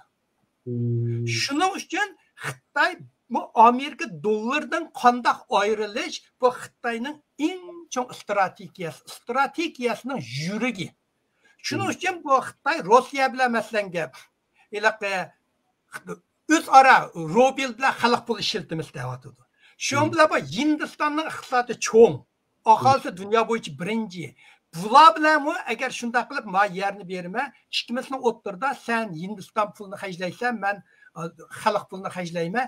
Mush orqali ikkimiz dollar o'zaro dollar ishlatmay, o'zaro pulimizni ishlatimiz, dollarni ojizlashtiramiz degan bundaq niyat bo'lib qolgan bo'lsa, meni bu parazam inchik dokladni ko'midim. Bu qolgan bo'lsa Xitoy uning uchun azroq yani talashda chiqqan bir yani tog'da keshib unmaydigan bir yani ma'qul deb u azroq yani bergan bo'lsa mumkin. Xitoyninki men dokladning bir necha suhbatlarda anglab qoldim u gapni. Shu bo'lib qolishi mumkin. Ma nuqtadan aytganda bunimi yo'q degan mayda siyosat deganda-chi. Lekin shunda bo'lsa-mu deb o'tib qo'yay, o dollardan ayrilish Xitoyga hozir dunyodagi hech narsa mumkin emas. Masalan, Rossiya bilan Xitoy dollar ishlatmaydi, to'g'rimi? Rossiya masalan Xitoydan mal olganda rubl ishlatdi. Rubl deymiz, Rossiyaning pulini. Rubli ishlatdi. Masalan Xitoy Rossiyadan mal olganda xalq puli ishlatdi. Bular bunday qilgan vaqtida men xalq puli bilan Rossiyaning qimmatini qanday belgilash to'g'ri keldi-ku, to'g'rimi? Mening 1 yuan xalq pulimga sening qancha rubling to'g'ri keldi? Buni belgilashda bular shu kuni yana shu kundagi men xalq pulining dollar bo'lgan qimmatini, rublning dollar bo'lgan qimmatini hisoblab turib olmishdi. Aslida nima bilan masalan Mao Hindiston bilan shunday bo'lsa-mu, Hindistonning pulini rubl deydi-ku, deymi? Rupiy. Ular bo'lsa-mu, okey, men xalq pulni oldim, sen qoldi olding, lekin bu ikkining qimmatini hisoblash kerak. Hisoblash deganda shular yana o'sha dollarning qimmatiga qarab, meni Hindistonning puli manchilikka hatto Yevropadagi yevro bor-ku, Yevropada. Yevroni dollar orqali hisoblaydi. Masalan, her davlat bor, hammasi yevro ishlatadi. Ham o davlatning o'zining pullari bor. Angliya masalan pound ishlatadi. Yevro ishlatadi. Bu ish qanday hisoblaydi? Shu kungi dollarning qimmatiga qarab turib, hisoblaydi. Shuning uchun bu chet Xitoy bayto meyuan deydi. Dollardan ayrilish bu Xitoy iqtisodining yurigi. Xitoy bildi, agar buningdan ayrilib qolsa, bu Xitoy Amerika dollari buning keketini siqayotgan narsa. Boshqa narsa emas. Eng keketini siqayotgan mushu Rossiyani vayron qilayotgan mushu, Ironni vayron qilayotgan mushu. Shuning uchun Xitoy iqtisodining margizi o'sha dollarda ayrilish. Shuning uchun agar Hindiston bilan o'zaro pulni ishlatish to'g'riliq bit qolsa, bu jihatdan ozroq o kichik bir tog'dagi unmaydigan bir yerni Hindistonga bersam beray degan ehtimoli bo'lib qolishi mumkin. Men texi bu to'g'riliq konkret isbot ko'midim, faqat sening fikring qarab o'zimning analizini o'ttirib qo'ydim. Ya'ni bular Hindiston bilan Xitoy bir ikki davlatli Amerika qarshi, g'arb qarshi bir davlat ittifoqning adam bo'lgandan keyin balki bu bir yangicha bilimida bo'libdi. Bunisiga nihoyatga qattiq bir nimalarimiz bormi yo'qmi? Bunisi yana bir savol bor. Buna da menimcha Mevlakamning degan dollar muhim sababdan biz olmasa, uni da bu berdigan tuproq bizning tuproq, bizning vatan tuproqni beramdi, Tibet chegarash yerini beramdi yoki boshqa yer beramdi, uni tafsil o'qimaymiz. Mayli qayerda bo'lsa Xitoyning bir parcha yeri bergan. Men o'ylayman, hozir Xitoy bilan Tayvan bo'g'izidagi jiddiylashish nima ketib qolsa, Xitoy Shi Jinping balkim o'lishdan burun o'zi bir mavzunda qahramon qilish uchun balkim Tayvanni elish uchun bir haplashib qilish mumkin deb men faraz qilaman. U har qitim Tayvan bo'g'iz parakani quvvatadi. Shundoq bir vaqtda o'zining g'arbiy chegarasini xotirjam qilish uchun, Hindistonda bo'lgan jiddiylik pasaytish uchun hech bir strategik ahamiyati yo'q. 90 ming kvadrat kilometrlik bir yerni Hindistonga berib, anki birik davlatlar bo'lgandan keyin, bular kesak davlatlar bo'lgandan keyin bir ichki ittifoqni saqlab, oqi frontni yoki oqi jang maydonini xotirjam qilish uchun Hindiston bilan bir sulh saloh keldimki deb o'ylayman. Yana bir savol degan tuyuqsiz mana shu WhatsApp gruppisida bir videoni taqib qo'yibdi. Bu videoda shu Amerika Cumhuriyeti nomzodi Trumpningki Michigan shtati saylanib so'zlayotgan vaqtida o'sha yerdagi musulmonlar jamiyatiningki Trumpni qo'llaydiganligi haqidagi bir videoga balki shu ekranda turgan qarindoshlarimiz buni ko'rdi. Ya'ni bu yerga musulmonlarmi o'ziniki siyosatga aktiv qatnashish orqali o'ziga ozroq bir manfaat foydali nuqtasi keladigan nuqtani o'tirib qo'yish bilan ashari bir umumyuzlik Trumpga Amerika musulmonlarining Trumpga ovoz berish haqidagi nimasi ekanda bu xabarni qarab qoldim. Turkish xabar ekanda. Buniki hamda bularning degan narsa Trump ikki qatim nimada omon qolib qoldi, qaslash voqeasidan buni Allohniki buni saqlab qolishda bir nimasi borsa u bu degandek enas qilib Trump hokimiyatga chiqib qolib qolsa Isroil Falastin o'rta shartli urushda to'xtab qolishi mumkin deb bu nuqtadan chiqish qilib Trumpni qo'llaydi ekanda hamda qanday o'zim bir qarindoshniki yana shu yerda urushda Behuda ölüp kan tüküşünün olmadığı için bir yardımımız olup kalamıken diyen noktanın asas kılıp bir deyini kanken. Muşnaga normalde sıkanda karaysız. Muş videonu kögen Bence bu Amerika Müslümanları aldırıp Trump'a vermeydi. Bu da mavi oturşak boş mavi. Doğru ha. Nurgul Müslüman devletlerin Amerika krizi çekilip etken. Amerika'da İslam karşılığında nem kılan diye. Aslında Uygur, aslında Müslümanlarını Trump'ı yaxşı görmeydi, Müslümanlığını Trump'ı yaxşı görmeydi. Ama bu da mavi bir tengsizlik aldı kapkaşka, yani Biden bilen Trump'ın geri Biden hükümetinin devam eder ama bu da şunun bilen Trump'ın talaş doğru geldi adır Biden devrinde oturuşa Gaza tüptüzlük getiriyor. Gazada aman kırgan oldu. Şunun kadar mışın toxtamadı belki Trump toxtuş mümkün degen ümitler verdi belki Trump mı nurgun va'dalarini berip qo'ygan bo'lishi mumkin. Shuninglar bu musulmonlar uni qo'ldi, lekin u musulmonlar jamiyatning rahbarlari uni qo'llab uniga ma'qul degan bilan ovoz beradigan har bir musulmon menimcha bermaydi Trumpga. Chunki Trumpning o'tmish tarixda o'tgan 4 yilda musulmonlar eng kamsitgan yeri borda. Chunki 6 musulmon davlatni Amerika kirmas qilib qo'ygan, terrorist degan nomni eng cho'ng qalpoq kiygizgan, andigan Isroiliyaning 70-60 yilning hech bir Amerika prezidenti qilmagan ishni qilib, ya'ni Falastinning ikki davlat bo'ladi, chegarasi 67 yilgi sharqiy Qudus uning qismi degan nimani buzib turib, Amerikaning konsulini Tel Avivdan Qudusga o'tkazib keldi. Suriyadan beso'g'a hech bir davlat e'tirof qilmagan, Amerikaning o'tgan 60 yilda hech qaysi prezident e'tirof qilmagan Golan egizligini Isroilning tuprog'i qilib berdi. Mushning qarab endi bu Trump'niki bu musulmonlarga unda birligi musulmon degan asosan shu ashadimga yaxshi ko'rmaydi, bu yaxshi muomala qilmaydi. Agar chiqib qolsa balkim Falastin degan masala qilmasligi mumkin. Chunki abiyan deganimdek Trump'niki bugunlar aytishdan tayin yo'q. Xuddi bir kechida Golan egizligini Isroilning bir tuprog'i degandek, g'arbiy qirg'oqdagi tuproqmi Isroilning bir tuprog'i, Isroilning ishi davitib qolsa, vaqtida ishni demaydi. İsrail vaqtida o'zining bu ichki ishi aralashmaysa deb bugungi Gazani bo'lgandek Uriyverda tepsi qo'ydi. Shundan qiliq musulmonlar hozir bu musulmon tashkiloti ishkinlik qilib bugun kunlikda kimga ovoz berish bilinmay qilgan bilan amaliyotda amaliy saylanma chiqadi. Har bir musulmon hech qaysi chamqib emas, ya'ni demokratlar bor. Chunki demokratlar yani biroz mo'tadillarek o'sha nimaga o'zining demokrat degan partiyaga loyiq chekda Müslümanlar olan mötedil siyasette demokratlar qo'llandi. Yayma Nurmat Fukamniki to'g'ri deydi Nurmat. Bucha qara. Eliq bir yerdagi musulmonlarning fikri o'zi, tashviqat degan shundaq-ku. Eliq bir vaqtida bir tashviqat chiqibdi, eliq choy odamga nihoyat foydali qildi, lekin choyning to'piga sut qo'ysa, eliq choyning odam bo'lgan foydasini yo'qotib yetadi degan. O bütün muş xalqlar Amerikada nurg'un xalqlar choyga sut qo'ymaydigan bu. Amaliyotda o Gollandiyaning bir yerga bir bala masjidga 3-4 odamga qarab gipiga anglab to'rga sepib qo'yibdi.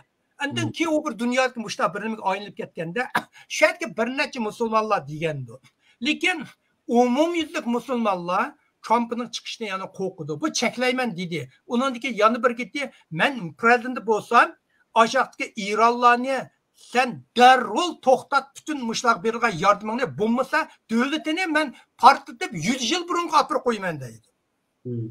Uningdagi masalan bu Amerikadagi musulmonlar to'lsi, nima Pokistonlik, Bangladeshlik, Hindistonlik, Afrika, bular hammasi Gazadagi musulmon parastlar. U yoq qo'llaymiz deydi. Ondan keyin bu Trump'ı to'xtatimiz deyotgan davlatlar asosan mushi davlatlar. Trump'a men bu devletlerdeki adamni chegaradan kirishni to'xtatman deb chekladigan oldingidan chekladigo, lekin uni rad qilib ko'rdi. Shuning uchun u gap lekin Amerikadagi musulmonlarning umum iqimi emas. Men riyadagi musulmonlarning gapi gaylami masalan Trump'ninki tashviqot organlarimi shunday yatki ma'lum odamlarning fikrini chiqib, ularning umum tashviqotiga ishiltidi. Men bu yerda Nurmatlar fikrini o'xshash, bu Amerikadagi musulmonlarning umum iqimi emas. Endi hozirgi bunda bir qarash borda, masalan, nimani misol qilaydi Elon Muskni. Endi bu hozirgi Twitter'da nəhayət ko'p videolar chiqadi, shularni qattiq qo'llaydiganligini, Demokratiya partiyamizning qattiq qarshiligini ifodalab, bular uniki bir o'g'li nima bo'lib ketdi-ku, uniki hamjinsi qabul qildimi, jins o'zgardi deb nima qanday bu o'zida kuchlik bir dunyoga bir xitob qilib nima nimalar bor bunda. Endi hozirgi bu shu dunyo ajoyib bir davolash nimasi ketyapti-da, hozir ham dunyoning butunlay sistemasi almashdi deb.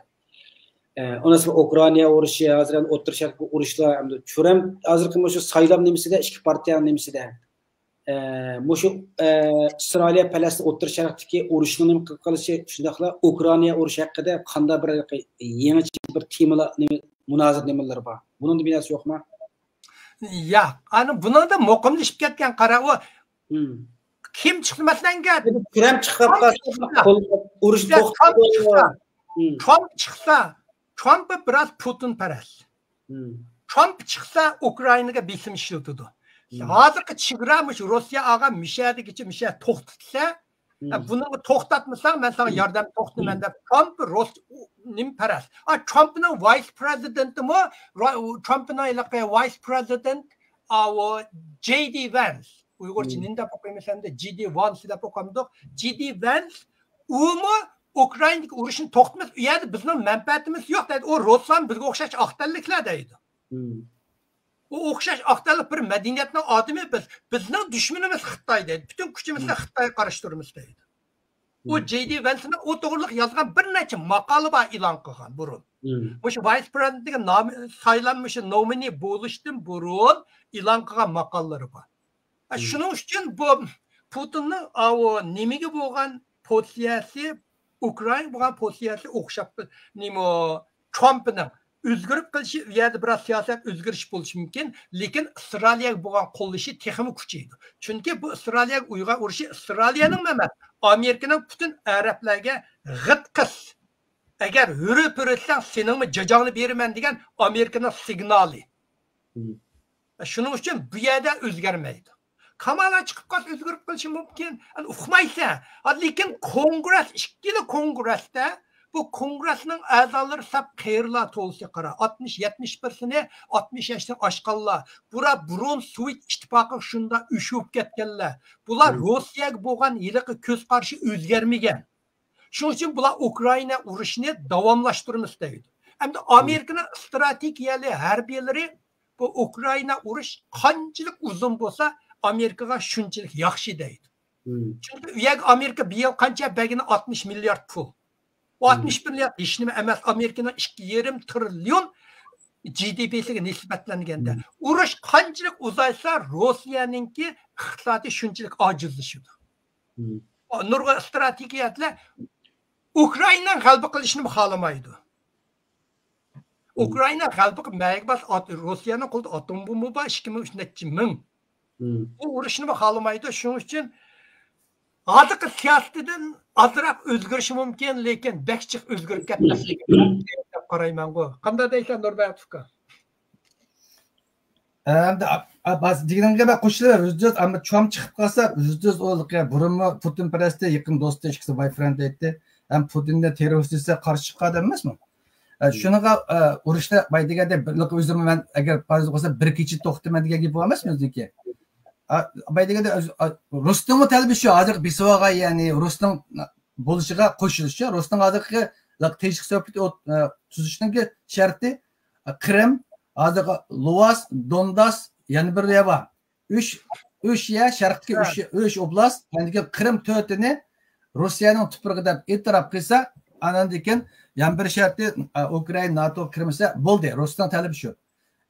Balki Trump chiqsa, endi sen degandek iqtisodiy kesishdi bo'ldi, to'xtat deb majburiy nimaga olib borib, ustalga bir qo'l qo'yg'izishmaga ajda to'xtatadi.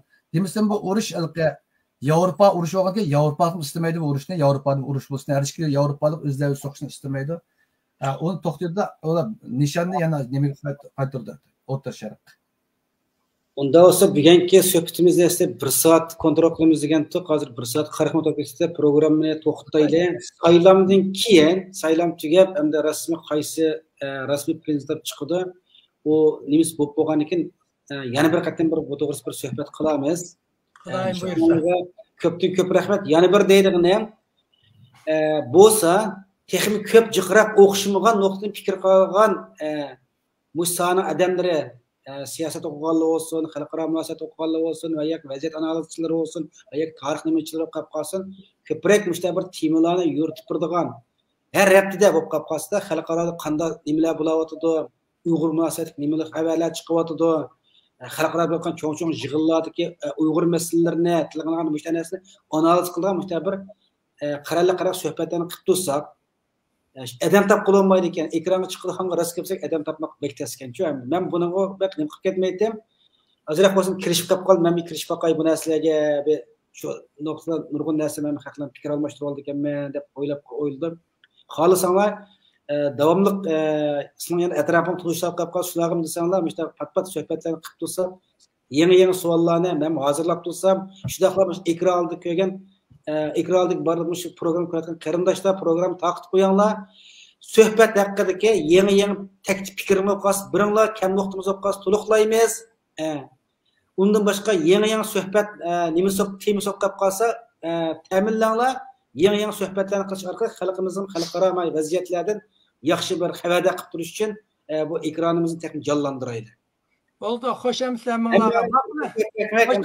Nurmat aka, sening ko'ngling uzun. Makam selamatda, xo'sh hamsan. Rahmat, yancha oxirlashdi. Qani, chiqib